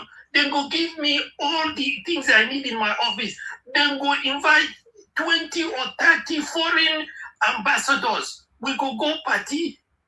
Then go book a whole hotel for me. Not be a whole hotel, the biggest hotel in town. Then go book her for me. And then later on, they go say, Nami, be problem, and I have explanation to do. Who have explanation to do here? Please, are you saying that agency have up to 30 bank accounts? Oh yes. They had 30 bank accounts. And he met with at least 25 international ambassadors. There's a whole video of him and how they were praising him in the ambassadors for all of these countries, US, Greece, France, all of them were there. And now official protection, now army protection, army they protect them left, right. And if you see the way he entered the hall, and they go come tell us, say, now he has explanation to do. And Nigerians go still won't believe this kind of nonsense. And somebody go come and say, no, he scammed them. He scammed them because the whole way they operate the government now scam. Phone letter, just phone call. And if you misbehave, you know, agree follow that phone order, you go lose your job. And that guy, I praise the guy because he exposed the whole system. What he exposed is that There is absolutely no balance, no check, no nothing. And it shows you how scared everybody is of the structure. If you get just a phone call, say, look, Baba send me. You want to talk to him? Here is the phone. You go say, no. Okay, just begin to go. That guy is a very smart guy. And honestly, me, I bow to the guy and I'm very happy he did what he did, because there is no bigger exposure and expose of the whole administration. Police, you go get police. He has original official military escort. He get car where go the follow him. Official car where go the follow him. Inside, do you know how easy it is for you to even go and meet any of these people inside Federal Secretariat? You know, go just waka. Go no, no be say he waka. He get correct corner office for top floor. They give him, they do the wiring. Can you imagine that kind of thing? And they will come tell you, say, oh, this is the best administration this Nigeria has ever had. This is the best presidency. This is the most consequential president Nigeria has ever had. And yes, we're doing mega projects. Look, honestly, sometimes Nigerian sense, me, I don't understand. And I beg, Saddam, if you go bring APC data board, bring one and we get little bit sense where we fit at least interact with. All right. Maybe one where you go talk to, you go destroy your brain self. No, that guy, I know you're not gonna blame me now. The ones that are available, I go use that. If they're the ones who call me, I don't segregate my platform. If you come, request my car, I bring you up. No be my fault. Okay. I think you are correct. The one where get sense, say you don't go complex where people get sense. Only one don't come. The other ones. No, they insult my friend. Okay, why do you have? All right, thank you, Taco, thank you. Let me run to Jay. Jay, can you hear me now? Please, 5 minutes. Yes. Thank you so much, Taco. Taco don't finish. Oh my goodness. Good evening to everyone and those on the comment section, everyone on this live. I greet those all. I'm happy being here. Well, quite a number of things, my brother.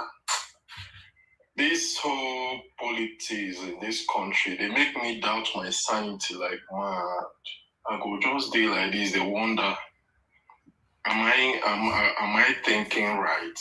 Like, it can't be like, say, everything we're doing, the lives we're living, is all just going to the left. Going to the left. I'm going to be touching things here and there because I only have a couple of minutes to be here. Where in the world do you rehabilitate terrorists? Where? Do you reintegrate terrorists back to the society? Where in the world? And these days, I'm very scared traveling on the road because you do not know if the military person you're sighting from afar on the checkpoint is a terrorist. And you have your family in the car with you. You're traveling. You're scared. Where in the world? Saddam, 210 trillion is missing. 210 trillion. And somebody's still vouching for APC, right from Buhari's time until this time. They will be telling you he met the economy is very bad. He met the economy was bad when he met it. Okay, fine. He then met a bad economy and did what? It got worse. And World Bank just told us that 8-point-something trillion again is missing from the ones he had already borrowed. And some people will be coming here making us want to start looking stupid. You ask these people, how old is this man? When was he born? Who are his classmates? Which schools did he attend? Is this man even from Nigeria? Let's even begin from there. And just for you people to tell us his age, people will come out and be explaining. Did he forfeit money for narcotics? He did. A lot of crazy things are happening. And somebody is here, you're defending what I don't know. Like how? Make it make sense to me. Brother. Like a certain Chaguri has the type of money given to that man from this administration. It's crazy. And you don't see this thing as these people looting. You don't see it that way. For you, you feel they are building the society. They are building the country. He built Lagos. So he's also building Nigeria. My brother, you're on a long term. And I want to use this medium to plead. I pray this goes viral. Hopefully, Mr. P2B sees it. This might be out of context. I don't know.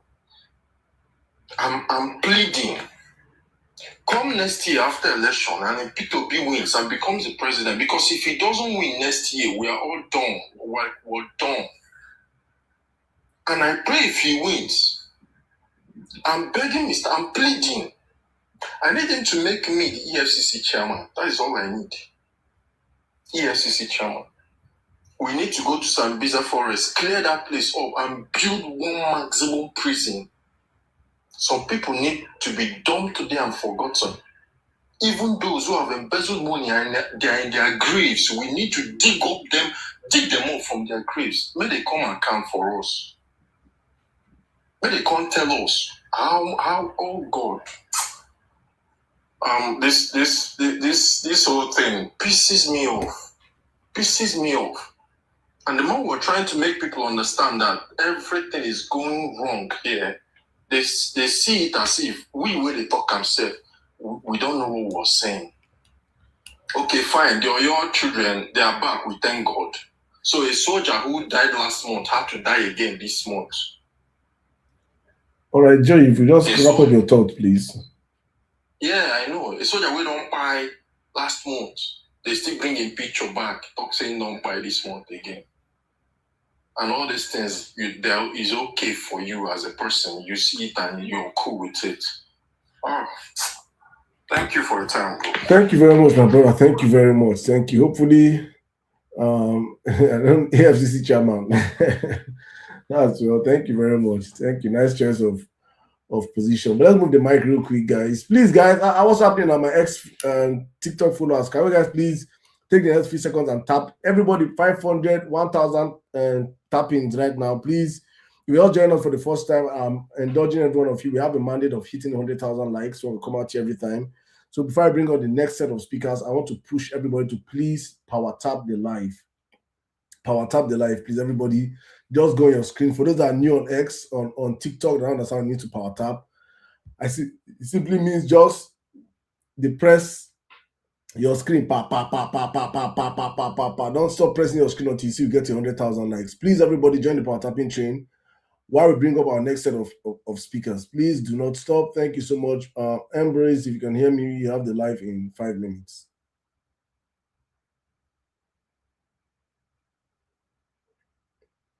Embrace, can you hear me?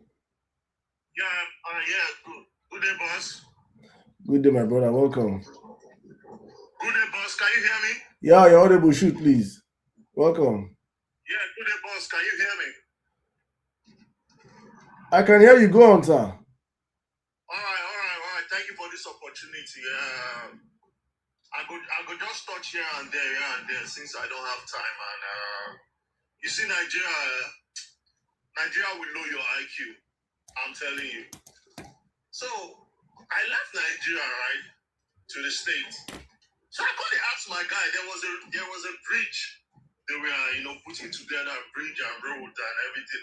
I could ask my guy, say, after this completion of this bridge, is the governor going to open the bridge or something? They just look me now, say, are they crazy? I've been I just said that Nigeria, they don't do that thing here.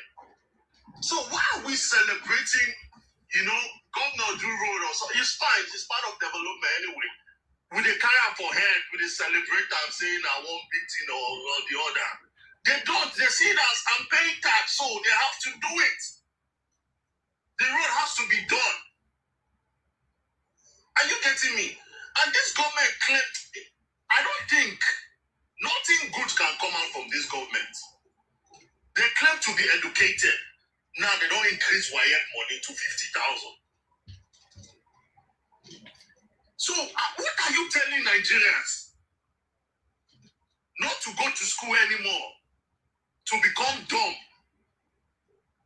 Because the normal money way there before 30 something or is not. No, for the sake of clarity, they have brought it back to they did not. You know, my platform I don't allow misinformation. Okay. It is after the whole outcry, they brought it back to 27,000 till further notice. If they rig and come back, it will go back to 25,000. I am certain of that one, but it is now they have suspended that this thing. Just go on. So what I'm saying that normally they are not even supposed to increase the amount. Education is supposed to be like free. Wow. Now our first lady is coming out to say our women will go and say akara, go and say kuli kuli. Are you getting me? Now what is the empowerment? That is not up to $41. You are giving our women 50. Will 50,000 naira in today's Nigeria start akara business? 50,000 in today's Nigeria. What will 50? Is it going to now basic go buy? Now granite oil, now table, now fry pan, now spoon. And once they for Lagos now, and once they see say you put a table for outside, Agbogo boys will come and collect the money for standing. So how much is what will 50,000 do? That woman is shameless.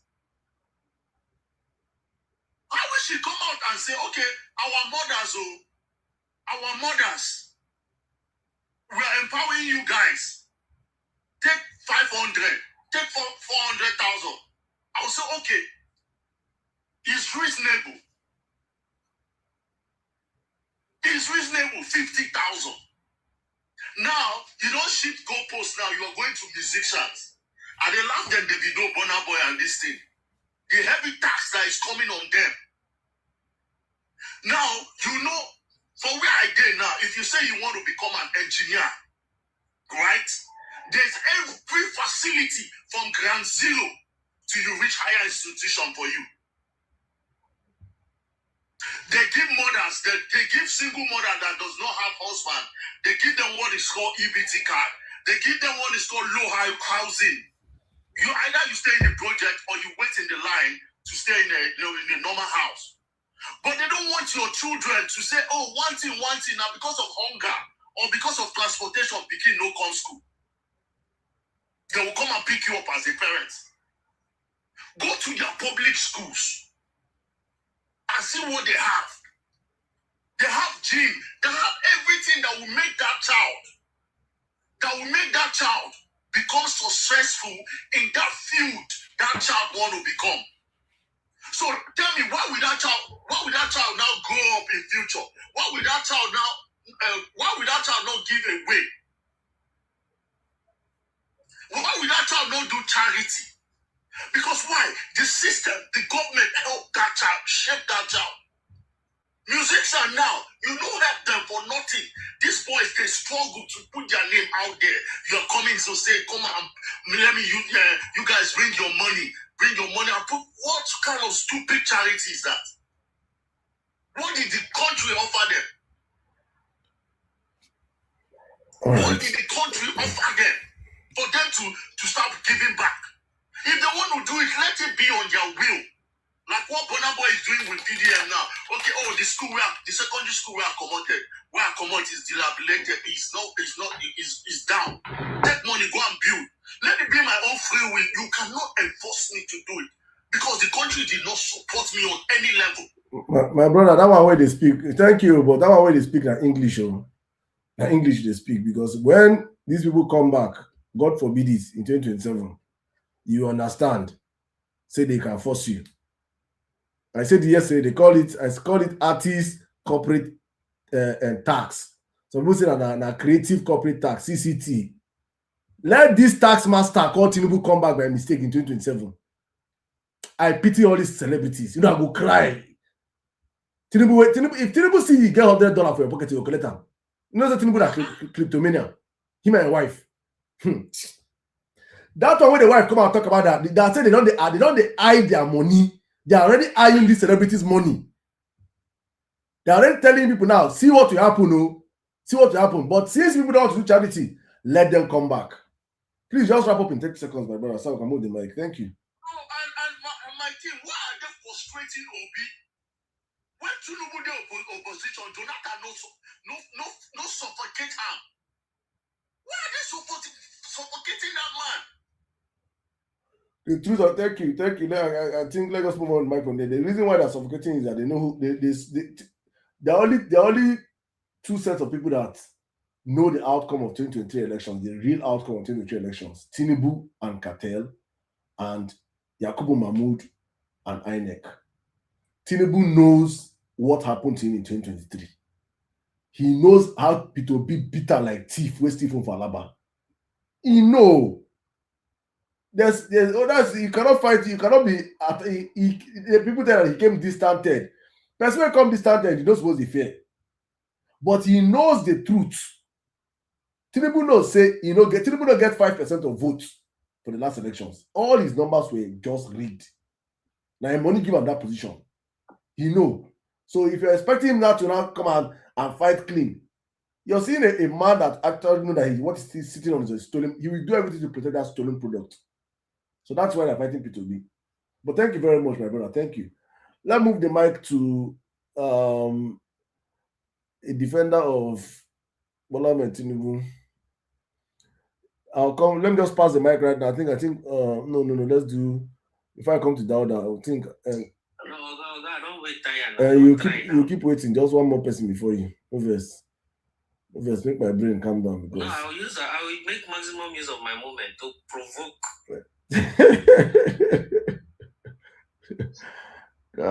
Should I bring Kunex? Then I'll come to Kunex, Dauda, Kachi Therapy, then M for Mickey, that order. Kunex, can you hear me? Yes, I can hear you. Good evening. Good evening, sir. Greet you, bro. Welcome, sir. You have 5 minutes. Welcome. Okay. Yeah, so what made me join the conversation was when the Archangel guy was talking, and the thing was just like one guy said, yeah, none of us look as if we don't know nothing anymore. No, bringing down our IQ. I don't know what you said. When you said something about Tinubu's forfeiting money that he doesn't know is his friend that put there, and I need to wonder, Archangel. So your friend can just put money, which amount of money in your account, and you keep quiet. He did not tell you anything about money. He will just put it there. So he just like make it make sense for us to know. You understand? It's a proceed of crime. So he's an accomplice. It's a simple thing. I don't know if you don't know how to defend someone, don't even start it at all. To start, the US is not a place for you to just come and start. It's not Nigeria. Then secondly, I go back to the case of David Umahi. We don't know yet what happened to the lady. And I'm not going to come out here to say, oh, this is what happened, but it was not what happened. But the man himself said that those ladies have physiotherapists, private physiotherapists, sent to him from by the Dave Umahi University, whatever, to take care of him. So, whatever happened, I don't know, until the investigation comes out. But you are here, coming to tell us that he was not in the house. If he was not in the house, who did they come to attend to? It's a very common sense. He said he was not in the house, he was in Abuja. His own private physiotherapist is in Abuja and they are in Agoin. People that came to do physiotherapy to him. Are they doing this physiotherapy via Zoom? Is that what you mean? If they're doing it via Zoom, why do they have to travel all the way from Kaduna to Ebonyi State? Why didn't they stay back in Kaduna and do it via Zoom? Certain things, the way we come here to defend all these our leaders is very annoying. You talk as if you are there, you are his personal assistant, that you are in charge of his household, that he was not there. The man himself said, told you, his own private personal therapist. You say he's not there. Then what did they come there to do? People should not be calling us fools now. Because you just want to defend the APC and Tinubu. You will not lose your senses. Common sense of reasoning. It's not nice. There are certain things you argue and certain things you don't argue. Just say you don't know. Just why I just said that I don't know what happened to the guy. Apart from the rumor things, everything, we don't know actually until the investigation. And because they wanted to rush to bail, that's why he became so suspicious. And the police prosecutor said no, they have to investigate. You have to do autopsy. So if I'm not going to speak about it until they finish the investigation and the autopsy, we'll be able to know what happened to that lady. Then in coming to the meeting, telling people, oh, go and do Akara, go and do it. The same Remi Tinubu gave out cars to APC women. Are those women not good to sell Akara and Kwili? That goes to show you that this government of Tinubu is only interested in politics and not governance. Everything they do is for politics and how they're going to win 2027 and not for ordinary Nigerians, how they're going to better their lives. And yet, even people that are even suffering will come here online to be defending them. If I ask people that are defending them now, most of them do not even have, just because of they hate other candidates. Maybe they hate because they hate P2B or they hate Atiku to be there. That's all. Not that they're not suffering under Tinubu or because Tinubu is from their tribe. That's the whole reason why they are supporting. It's very annoying at this age that we young people, instead of us to be speaking truth to the government, people should be thanking P2B for if not, this will not even work at all. The road is truth on.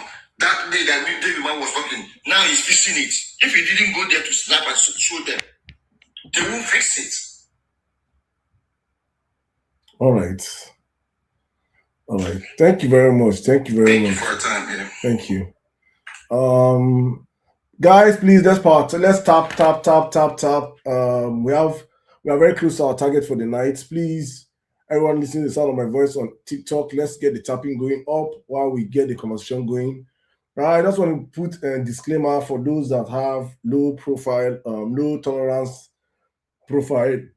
Your tolerance level is very low, or in our normal pidgin dialect, how they say, if skin no full, no put body. If your skin no full, no put body, because I don't want this is what people do every time. Every time I get the same commentary. I'm announcing it across all the platforms, so from Facebook to X to YouTube to Instagram to TikTok. If your skin no full, no put body, I am about to call a bandit, a minister of banditry affairs into this Tinubu government. And not ask me why did I give him mic to speak. I've said this platform is open for everybody, and as the request mic, now they bring you. That asking why did I give him mic? Why didn't you request mic? You did not request mic. And ask me why did I give somebody that request mic to speak? Just Nigerians the reason. You request mic, I brought him up. You did not request mic, so don't come and ask me. Don't come and be in the conversation without saying, Sirdam, why did you give me mic? You asking that question. Why didn't you request mic? You said I don't the hot and since. Minister of Bandits, you have 5 minutes.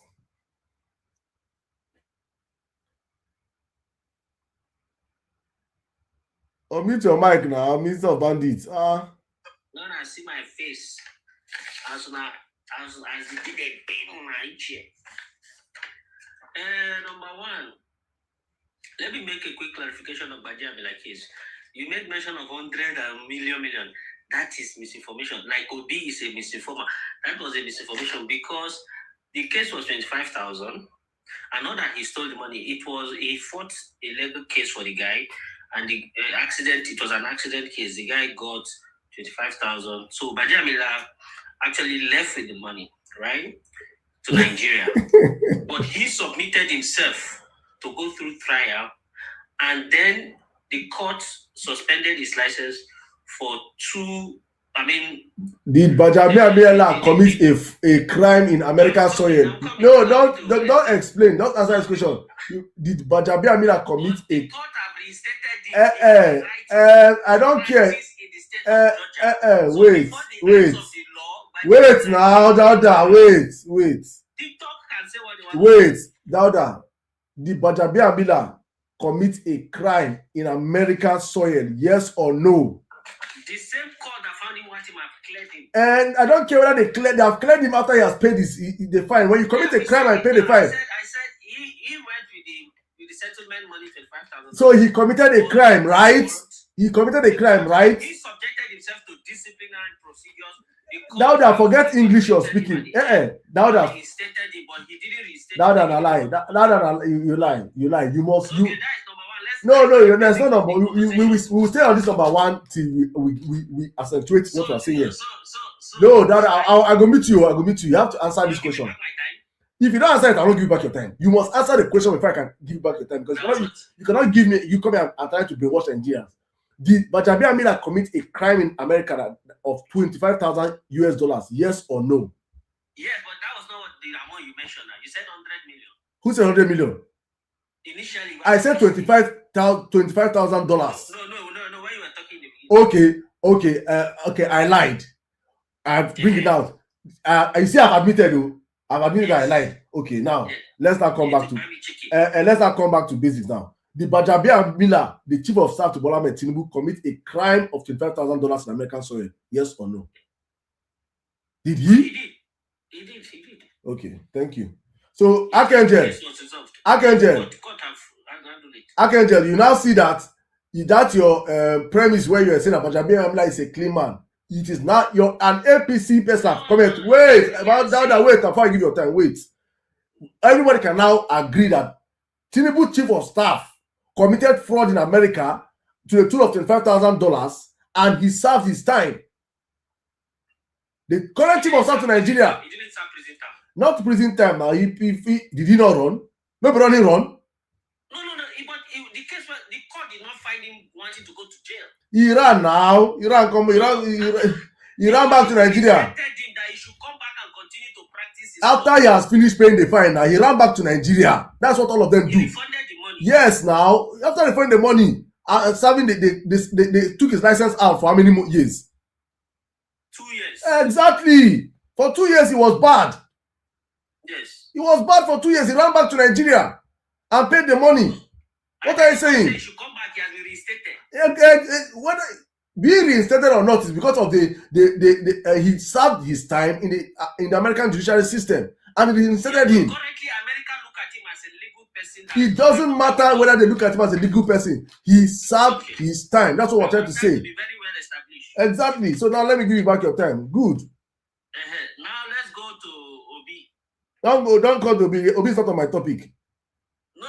It's part of the misinformation process. There is no misinformation process. Go to my topic. We're talking about Umahi. Nobody talk about Malaysia.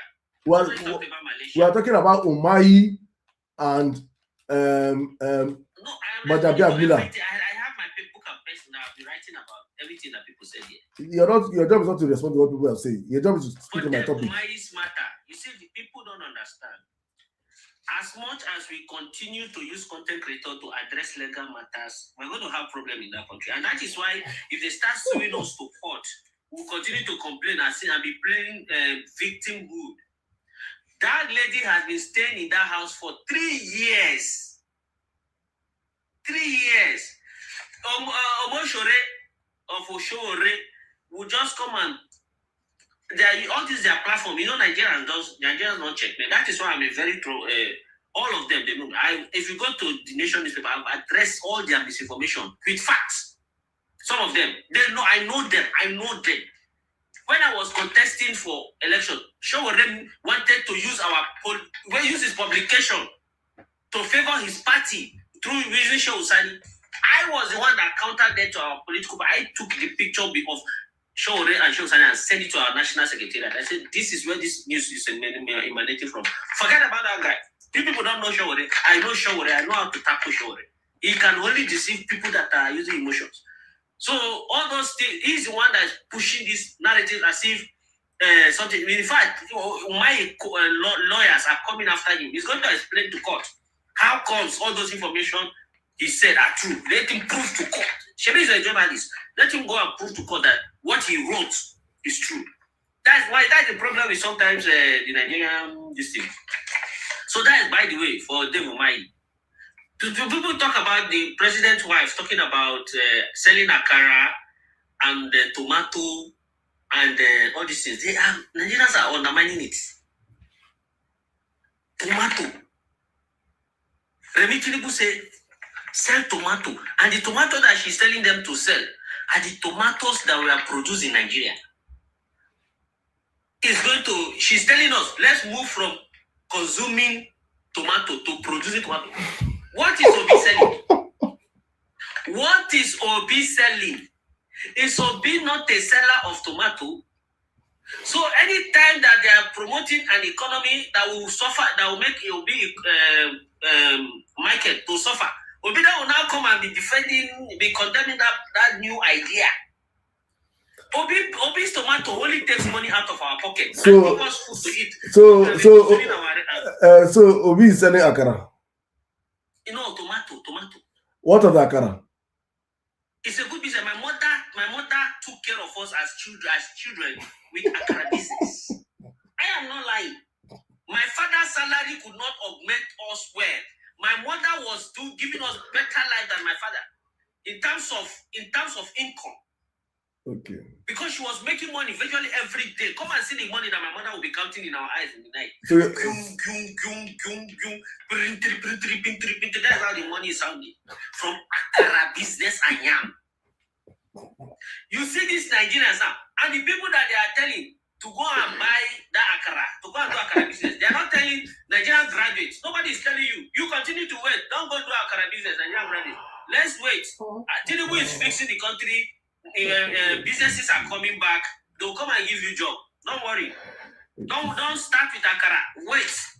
Those people that she's telling to start with akara, do you want them to go and start selling aeroplane? They will now go to Nigerian market and see aeroplane here for sale, aeroplane here for sale. We have to start.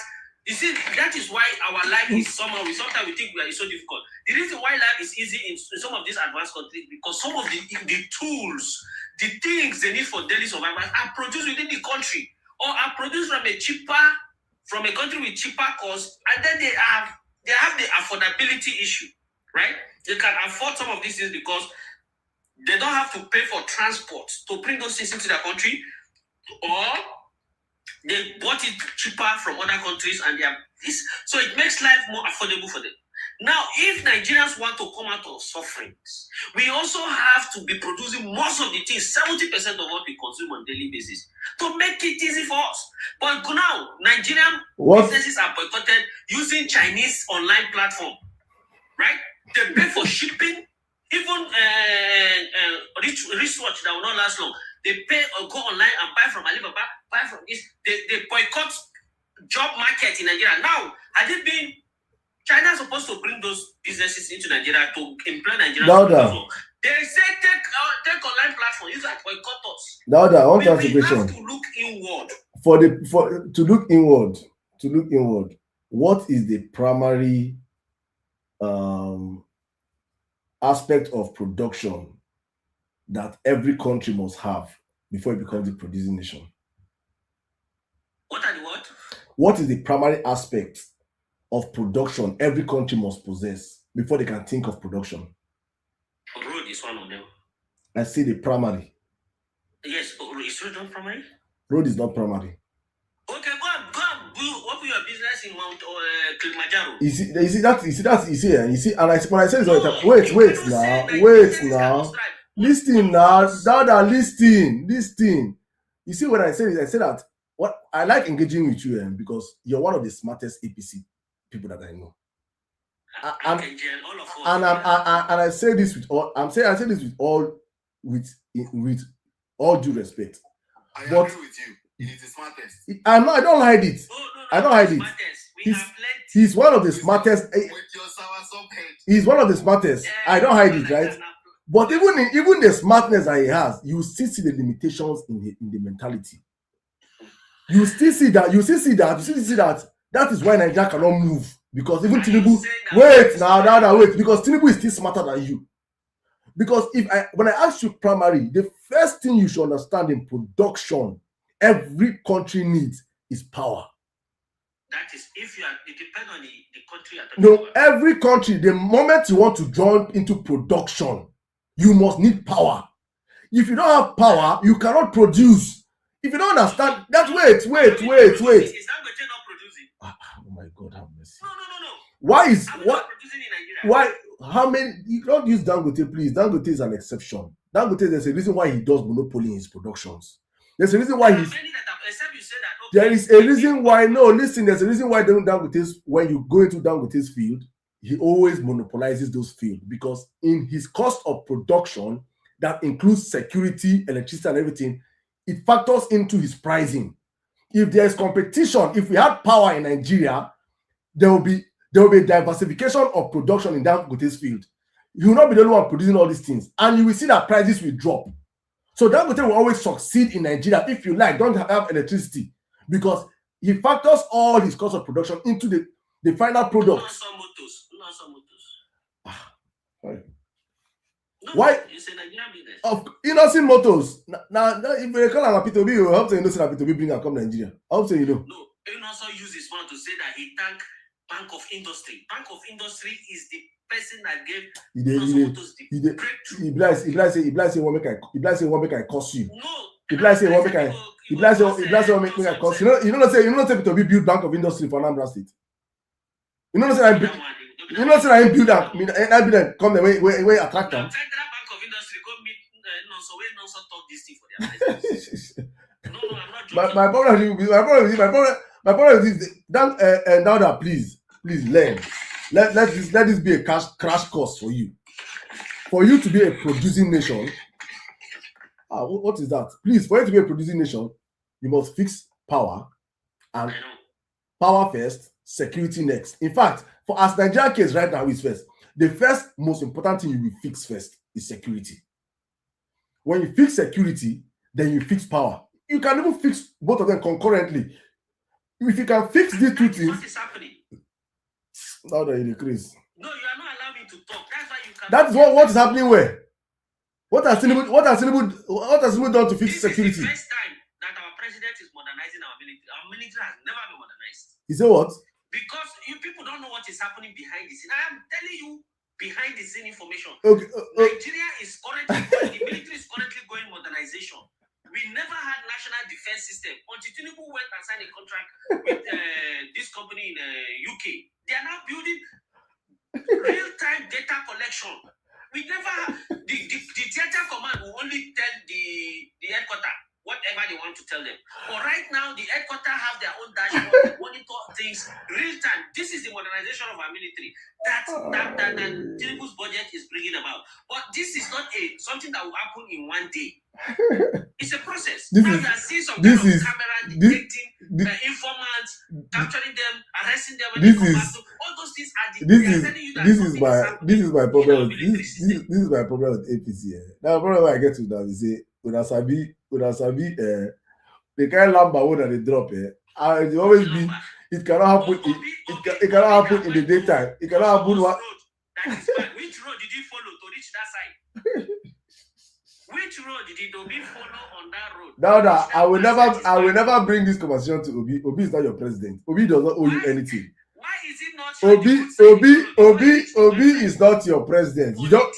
Do you pay taxes to Obi?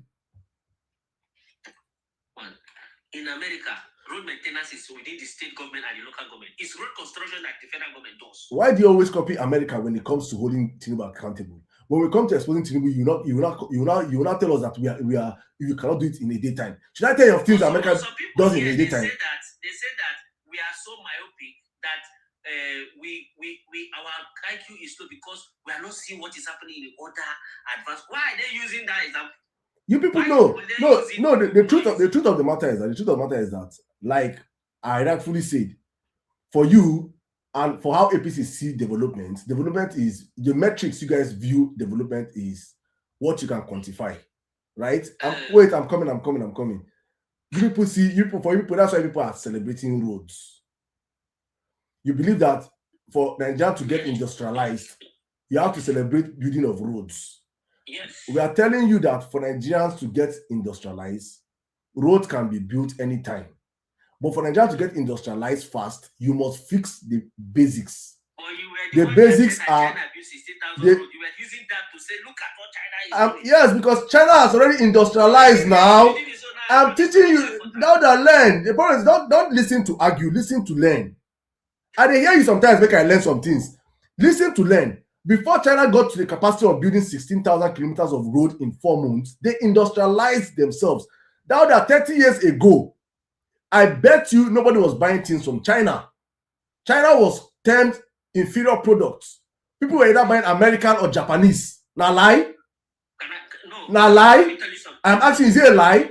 No, it's not a lie. Exactly. So I want you to understand that when you industrialize yourself as a country, challenges come. Wait, please don't. I know you. Wait, don't talk. Come. Wait first.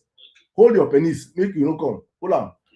Before China industrialized, before they became what they are today, they got to the point of industrializing themselves, challenging themselves, developing themselves from inside to the point whereby they can produce different commodities in different ranges. They can do it to the point that there's fake, there's semi-fake, there is good, there is very good, there is excellent. The same cup like this now, China will give you 5 different versions. Yes. What do you want? They got to that level and they fixed the basics. You people are not focused on the basics, which I'm telling you right now. If Tinubu was serious about industrialization, here, Tinubu will fix the basics: electricity and security. When you fix electricity and security, then you now make laws, common sense policies. This one is the easiest. You can do it in one day. You pass commonsensical tax reform policies that have to do with you reduce the tax that companies are paying. MTN, Dangote say that for every 9,000 he sells for cement, for every 1 naira, he gives federal government 50 kobo. For every 1 naira Dangote sells for cement, he gives government 50 kobo. So for him to be selling bag of cement for 10,000 naira for 1 bag, it means government are taking 5,000 naira per bag. How do you expect such a company not to increase their prices? Who are the people that will suffer it? The masses. So for you to understand how to industrialize a country, you must understand that you have to cut taxes for producing companies. And when you cut, now that learn, don't tell me, okay, don't tell what to say, learn. When you cut, I'm an economist, but I'm teaching you, so this and that, you're supposed to pay me. You're supposed to call me and say, Sirdam, please, how can I pay for this crash course? You know, if your follow come is empty, I'm giving you this thing, proving formulas of nations have used. If Tinubu was doing this, I'm saying right now. If Tinubu was doing this, I'm saying right now, Tinubu on his own. Honestly, I don't have anything to do campaign against Tinubu. He's doing them. Doing what? How many companies have come to Nigeria since Tinubu became president? No. I mean, let me talk. You see, if you look at Nigeria, when we got independence, we wanted to industrialize. I'm coming. We have to see something. You don't kind of go 1960. We wanted to industrialize, but we started with things like Ajaokuta, big things that we could not. They became abandoned projects. How do you industrialize? You start maximizing your advantages. You maximize local things that your people need, the knife, the little things they need in the house. If you look at our houses, most of the things in our houses are imported things, and most of them we can produce. Produce how? Now, Tinubu, how do you produce them? We have electricity problem. What has Tinubu done to fix the electricity? That's what I'm saying. One of the challenges of our electricity is not only generation, is distribution. The gas that is needed to make electricity available. Tinubu came and met, just like you have fuel subsidy scam, he came and met 4 trillion naira in debt. Where is the electricity that will consume that money? It costs a little bit, he said, go and order this amount for me. Now they audited the amount and they came down to 3 point something or what. What did he do? He's now paying them. He's now paying them. This is debt. He's going to pay them the debt. He's going to pay new supplies. That is why the guy is tackling corruption at the root, which is affecting us a lot. But you need to deal with those corruption. Then Nigerians will definitely come and start benefiting. Now, companies are springing up in Nigeria. Which company? ExxonMobil is back. What is the name? Lithium plant have been commissioned. It's starting operation. I've been saying this long ago. They say it's AI. Now they have commissioned it. We Nigerians, other people should be thinking of producing batteries. Even the jump starter. Lithium battery. Everything, lithium battery. So now if we have company that is now processing everything, we should begin to think. Nigerians too should become like that. They should also start thinking of building things that use lithium battery. Okay, so thank you. We are not catching up the fire. Thank you. Let me fire of advancement, of development. We have catching the type of bees catching is to go see all the road in Nigeria. You just go and catch one spot. Thank you. He rode on a very good road before he reached that one. Let me help you finally. Another major factor that will help the growth of Nigeria is the diaspora community coming back home to build back Nigeria. And that is one. We have millions of Nigerians in diaspora. If 10% of Nigerians in diaspora come back home and invest back in Nigeria, Nigeria will have a boom. So why it's not happening is because Dauda, you as a Tinubu supporter, I want to hear that for 3 years now. I want to hear that Dauda and APC supporters that are foolishly coming on social media every day to defend Tinubu from UK, Canada, America. You people have gone back to Nigeria to establish because Tinubu is doing well. Then we will now know that people are serious enough to tell us that Nigeria is viable for, because you cannot tell a man that your house is viable, your house is beautiful, come and invest in my house, but you're in diaspora running away. You Tinubu supporters that support Tinubu from UK, from America, from Europe, from Canada and the rest, please let us see evidence of people going back to Nigeria and setting up companies and establishing yourselves. When you do that, I can now say, okay, it is true, Tinubu is in it. But if you as long as you're sitting in your comfort of your home in diaspora and sending Tinubu to me, you're nothing but a hypocrite. No, don't talk again. I've heard. No. Just conclusively, I assure you. Conclusively. 30 seconds. Let's say, when you say I am in the US, but my soul and spirit are in Nigeria. And let me tell you what you see. What I'm doing here, I'm getting the knowledge that I need. So I'm serious. I know you can see somebody was saying at the comment section, PhD in religious studies. That is what I studied. Religious studies. I have a PhD in religious studies. I have 2 masters in religion. I am doing a 3rd master's in AI. I am doing a Microsoft AI engineering. I did it not for my. It has nothing to do with the foundation. Dauda, go back to Nigeria. You can study from online. I want to learn how to. I want to you can. The AI that have been produced. They are not producing them for us. I want. You can study online. Dauda, I will be paying. I'll buy for you Starlink. Go back to Nigeria and be operating for Nigeria. I will buy Starlink for you. So you'll be schooling from online. If I go to Nigeria, I can afford all those things. And then go back now. Then go back. I'm trying to get the knowledge. I am studying the engineering part. Tinubu is doing well. You don't need knowledge. All the knowledge you have. No. Or linear regression. When I get all these things, we have a lot of data. Do you know that most of our small shops, they have their data in their cell books paper like this? Do you know how much data are lying inside cell books inside people shops? We need to bring those data online. We need to use those data to build systems for our own businesses. But we have to really get this. See, it's only my body that is here. My spirit. Dauda, God knows the day I'm ever taking an AP supporter in diaspora serious is when you tell me that you have seen Nigeria, you have seen that diaspora is no longer viable. Tinubu is working. If you believe Tinubu is working as a Nigerian diaspora, go back to Nigeria. That's why I always end it. If you cannot, if I don't care, Dauda, I don't care whatever, Dauda, I don't care. I don't care whatever you're doing. No dependable insurance company. When dependable online platform. That we even our software developers in Nigeria, they don't develop software incrementally. You should have why so in APC camp. I'm coming. So in APC, technical support. So you now agree with me that all Tinubu supporters are a bunch of dummies.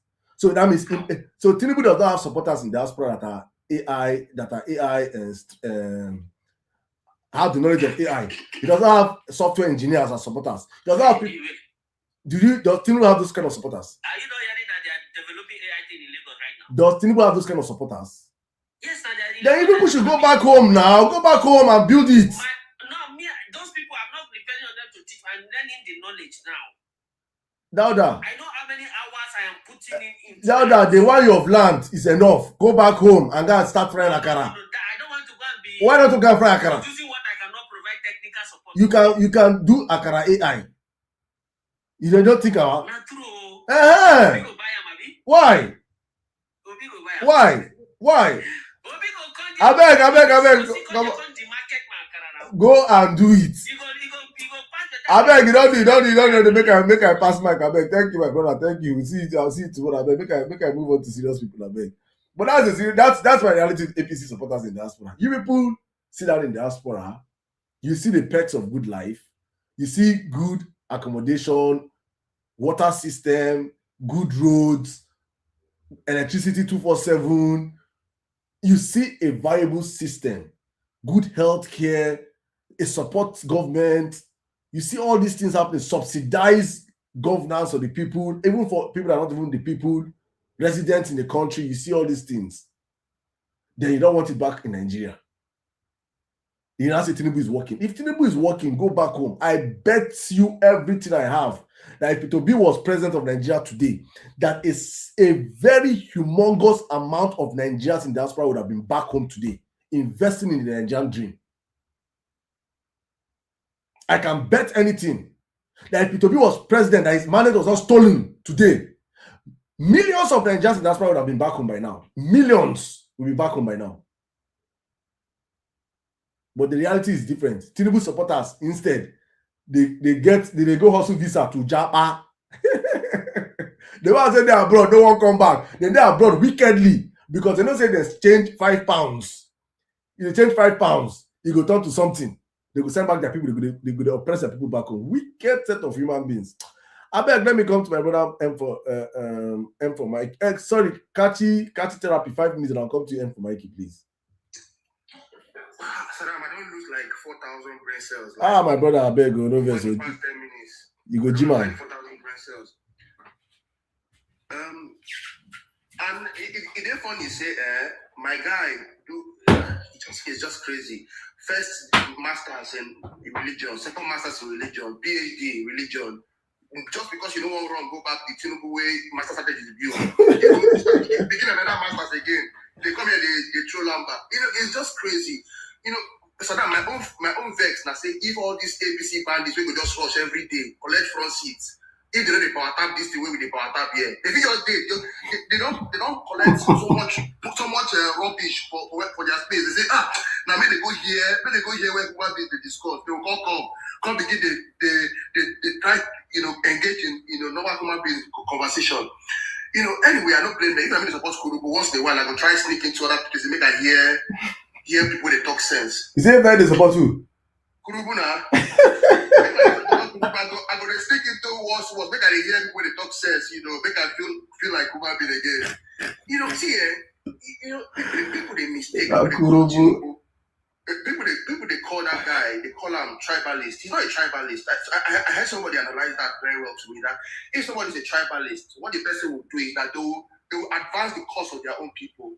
Tinubu is not advancing the cause of any of his people. He's a crony. He's there for himself. He's the real Alibaba and the positives. Facts. Anybody who is in close proximity to Tinubu has a dented history and a dented present. That's one of the foundation for you to work with him. Do you know that over 80% of the total money expended on capital projects in Nigeria are shared between less than 10 companies, all with direct links to Tinubu? Facts. 80% of all capital projects distributed are more just within 10 people. A hardened criminal. 10 companies, and those 10 companies, all of them get indirect links to Tinubu. I mean, that will not be tribalist, but that does they dare to do his own thing. You understand? And, I heard when some people were trying to make an excuse for Gbajabi Amina's criminal past. And it's so sad. Historically, they call 3 professions noble profession: the legal profession, the medical profession, and religious priesthood. The reason why they call them noble profession is say the thing where you go fit tell your lawyer, you go fit tell your doctor, you go fit tell your priest, if you know no other person if you know them. Those people, they fit die with secrets where only 2 of you and them know. They go die with them. Now, what Gbajabi Amina did in that case was not just stealing money. It was a breach and abuse of trust. Now, what did it be? Person give you trust, say, oh, Baba, represent me in this case, and then that's to this. Then the money can come out from my 25,000, this thing. You can't wipe the money. Say, oh, no, you return the money after they don't catch up. When they don't catch up, you return the money after they don't catch up, you param. Now you can return the money. Somebody who cannot manage, Bible say, he that cannot be trusted in small things cannot be trusted in bigger things. True. You've proven historically that you have a tendency to abuse place of privilege and trust. So you're not supposed to stay in the first place. Even though they say person there on the top of the stuff na fraud man in the first place. I go move on. That guy, that's a prince, whatever his name, that PFIPC guy. People don't really. There's one dimension people are not speaking about. One of the main reasons why that guy is speaking out is that this guy speaking out now is the only reason why he's still alive. Yes. These people who are talking about they're running this system like a mafia. What they do, they try to clean up their mess, even if it means wiping out a complete building because of one man. They will do it. So that guy don't know, say, but they don't go for the person, they come for honest. The only thing they go save them. In fact, even the circle way again now, say, okay, anything will happen to them, everybody will look out for this thing. He come and talk, say, okay, yeah, I give money, I follow give money. They even deny, say, you don't give money. They say, yeah, I give money, but see what happen, Because that is his only saving. There is one that guy still alive now. If not, we will not hear the story. If we not wipe and clean. That is the kind of mafia these people are running. It's so crazy. It's so crazy. And we cannot just go into this. I have a lot of time. Listening to all these people on this space, I remember say, even in the days of slave trade, they get some slaves who not they interested in breaking up from slavery. Their own interest are made to be special assistants to the slave master, chief special assistants to the slave master. Okay, chief of the slaves. You are not bothered in getting your own freedom. You're only interested in seeing how much of the slave masters and table can fall off, and you share from.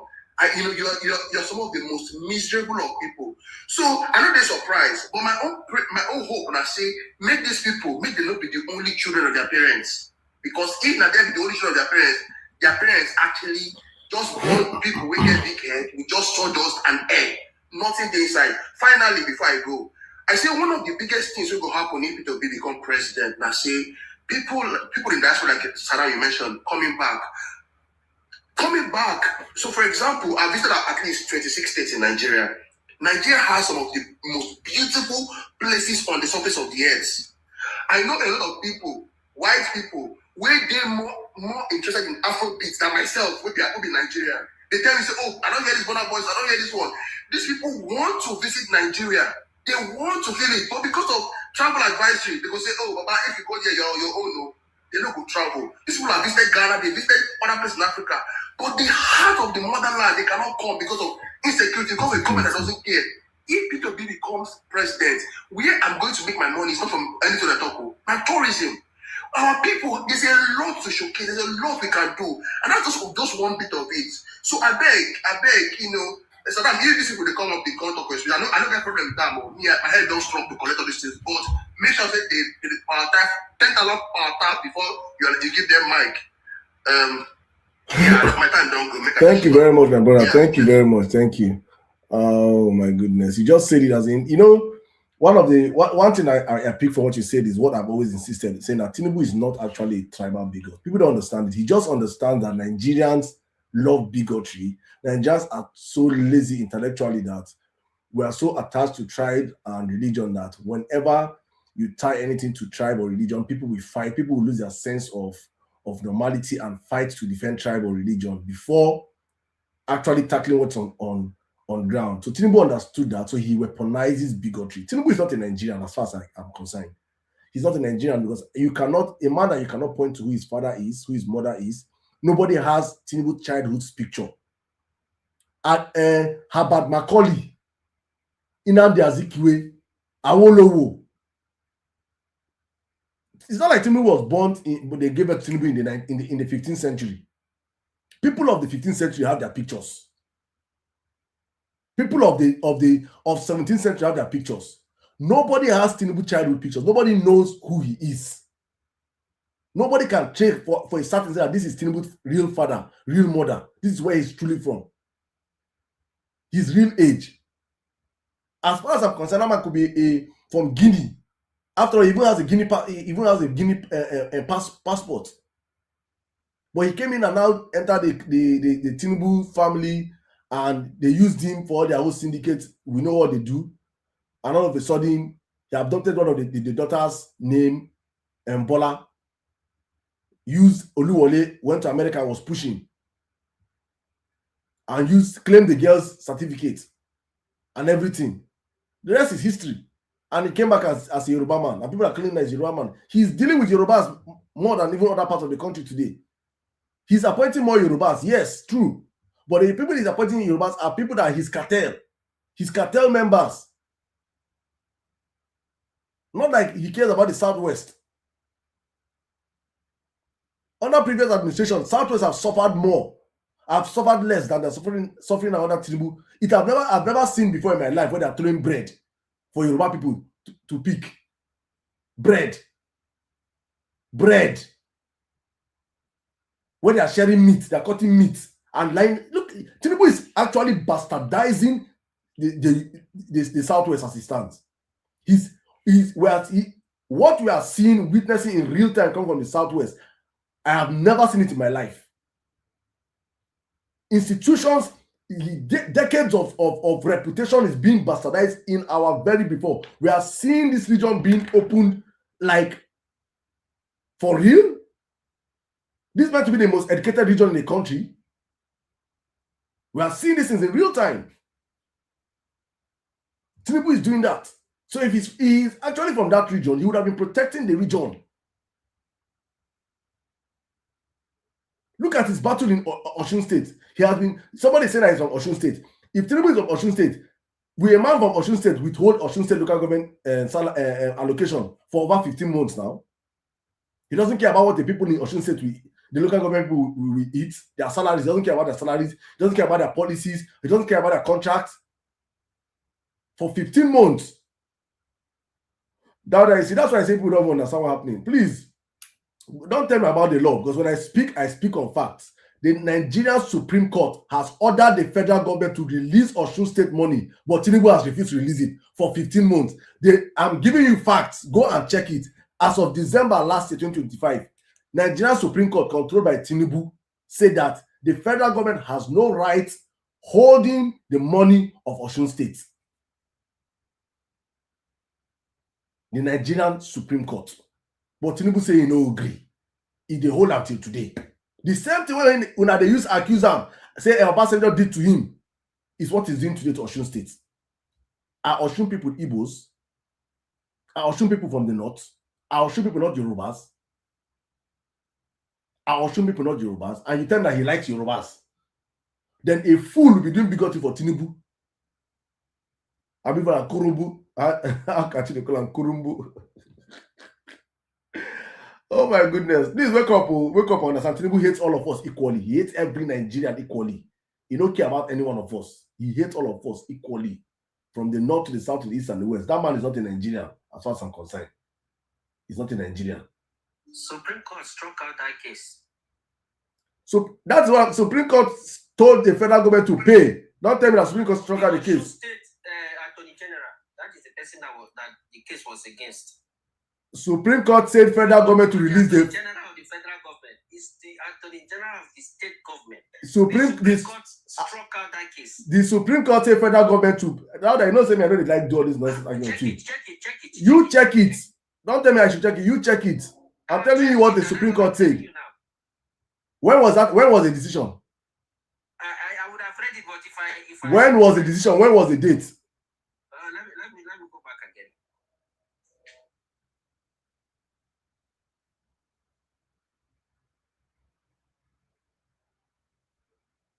When I go just carry Lambert, they come. Let me see me as the media person. You know that when I speak, you think I don't speak out. And we are the new media. Tinubu is a dictator. You know one thing. You don't read the main thing. I don't want to open your mic again and talk. Tinubu is a dictator. The Supreme Court Council told federal government pay Osun more their money since December last year.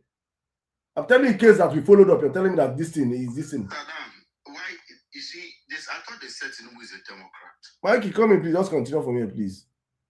When I just want to chip in just to bounce on what you said about OBJ did not with it was December 2025. December 2025. I'm telling you, it's case that I followed. You're telling me this thing. December 2025. That's what they said. They said they struck out the case. They didn't. They struck out. They struck out what? Read that case and come back here and tell me. Struck out what?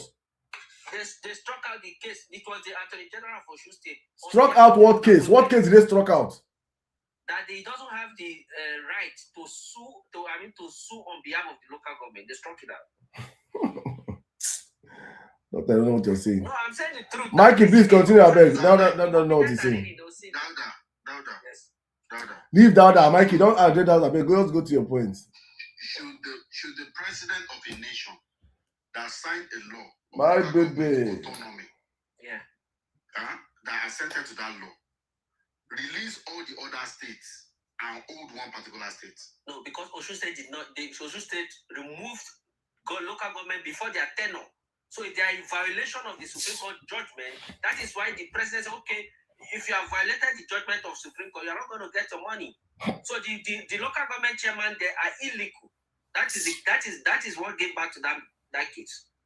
Oh, please. Other states went and conducted election, just like Rivers State that time that had issue. Every other state went and conducted election. I don't know what you're saying. When you're talking, my brother, don't mention Rivers State. The Rivers State is an abomination. So don't No. The Rivers was constitutional crisis. If you know what happened very well, it was constitutional crisis. That only state of emergency can help them continue to have their money. Please, don't worry now. Let me tell you, I'm just going to share a story with you tonight. All of you that used to support APC. Just 4 days ago, Sirdam, in my house, I hosted a friend of mine. This guy was a medical doctor in Nigeria. As a matter of fact, he was heading one of the public health office in a particular state, a Yoruba state in Nigeria, and in the local government. This guy was arguing and he was supporting Tinubu and was saying, oh, at least he did Coastal Road, at least he did something. And he was, just like the likes of Dauda and Archangel, exactly. It's like, so, and they were all saying the same thing. That's why I Mikey, just 1 minute, I'll start back your time again. Okay. It's very important because of clarity's sake. In a 6-1 majority decision, the Supreme Court struck out a lawsuit filed by the Osun State Attorney General seeking to compel the federal government to release withheld local government allocation. The Apex Court ruled that only duly elected local government council have the local standing to initiate such litigations. Lack of standing. The court determined that the Osun State AG had no legal authority to file the case. Then FG seizure ruled illegal, despite striking out the suit. You see where Dauda do here now, Abi? Despite striking out the suit, the Supreme Court declared that the federal government action of withholding the fund was a grave breach of the 1999 Constitution, making the seizure unlawful.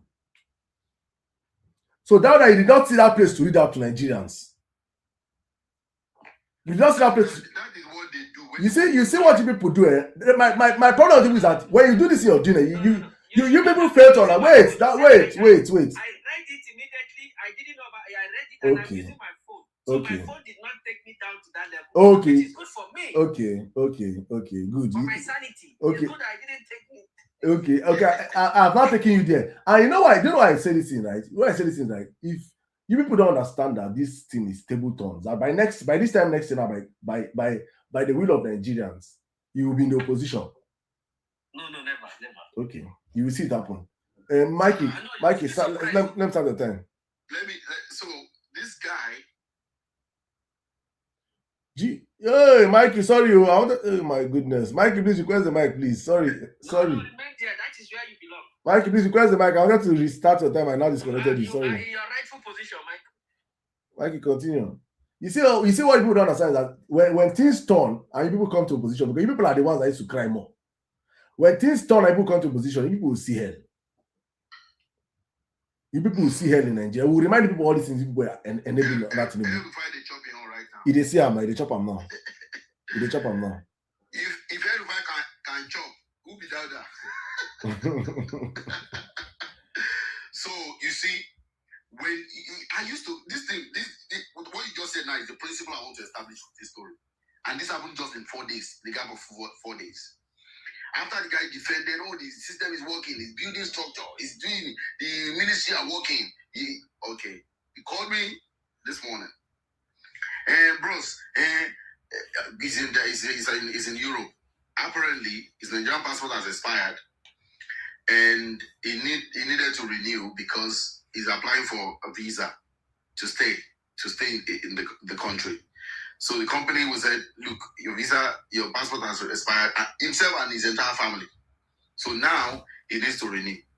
So when he called me and he said, do you know that he tried to do it online, the contactless, it did not work. I said, do I know anybody? I said, actually, because I'm not an APC person, I don't roll with APC people. So I don't know APC people. So you are an APC person, you have all of you in WhatsApp group.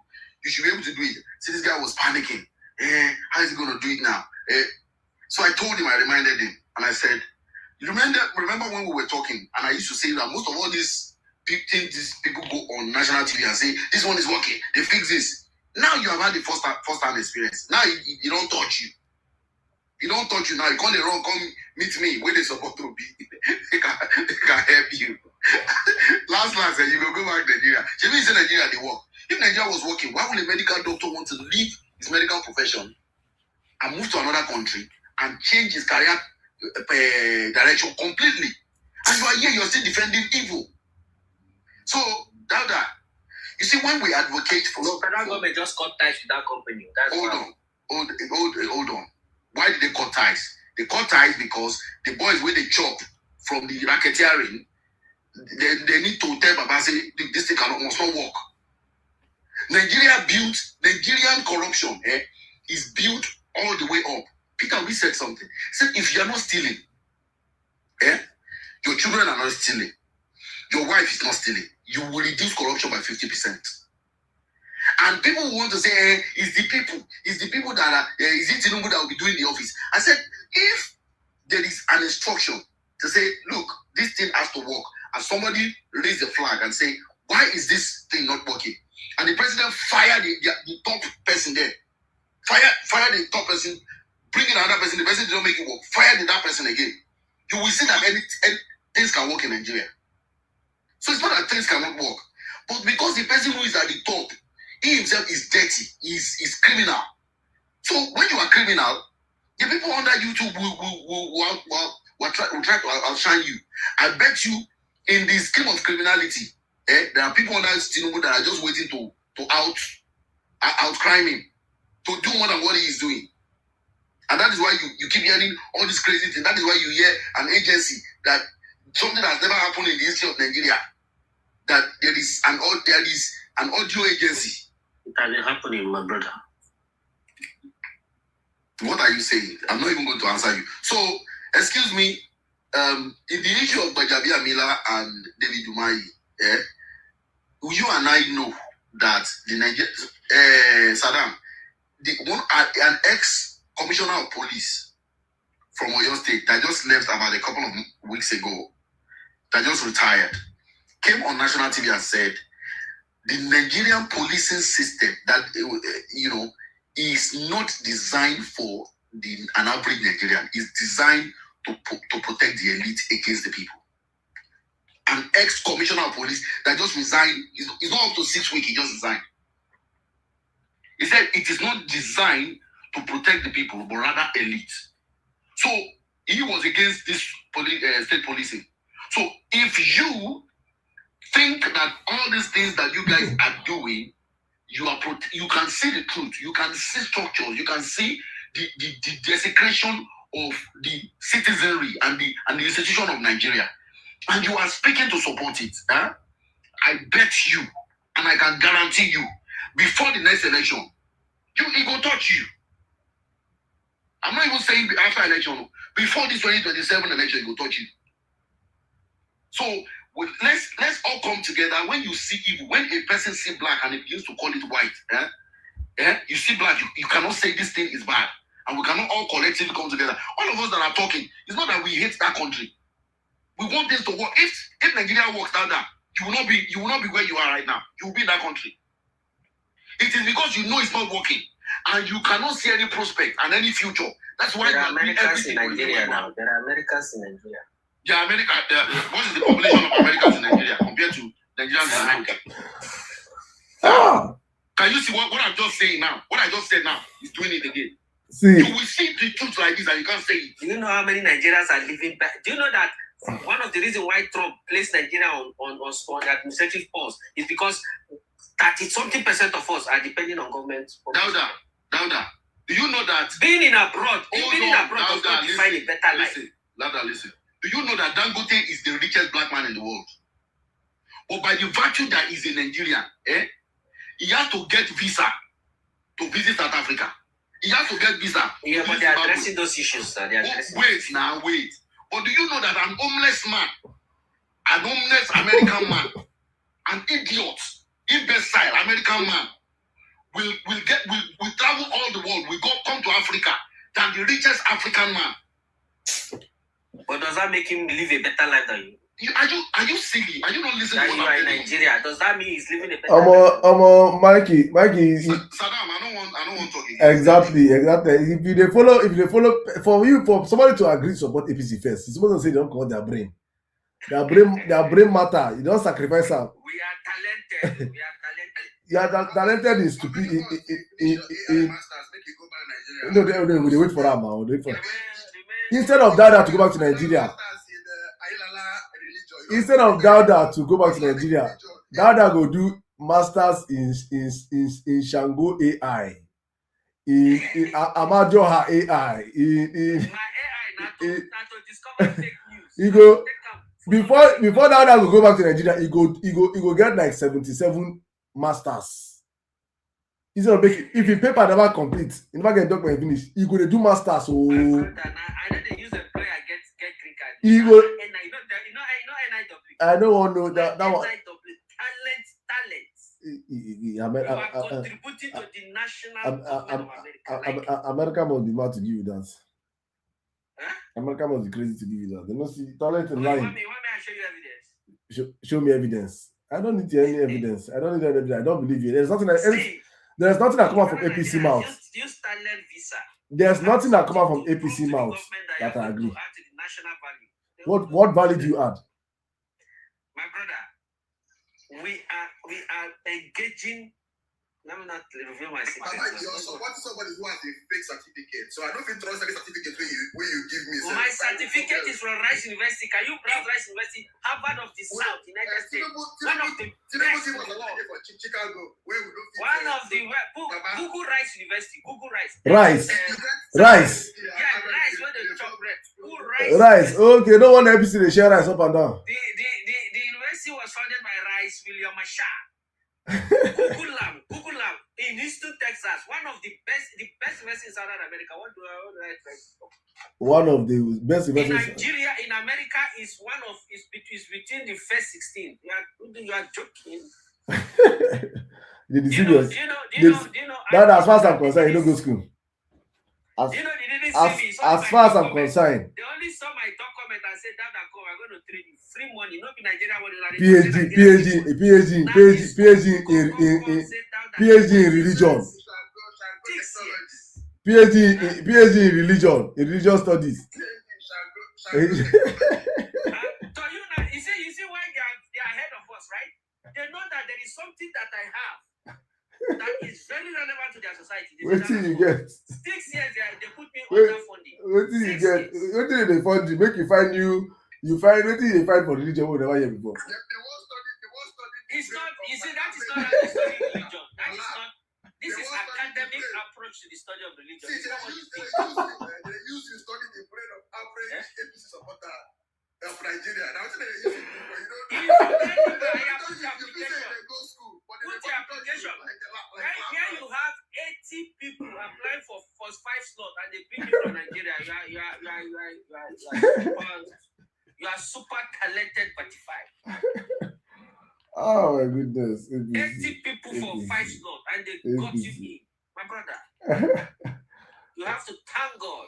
Persistent say bless that I give to APC say that I give Tinubu the Person say I give APC the formula to the share rice. Check that profile. Check that. How many rice investing for year? Wait now. So I give APC the idea to the share rice. No, they meet me with the I meet APC they share their rice. Now my school name, now person name.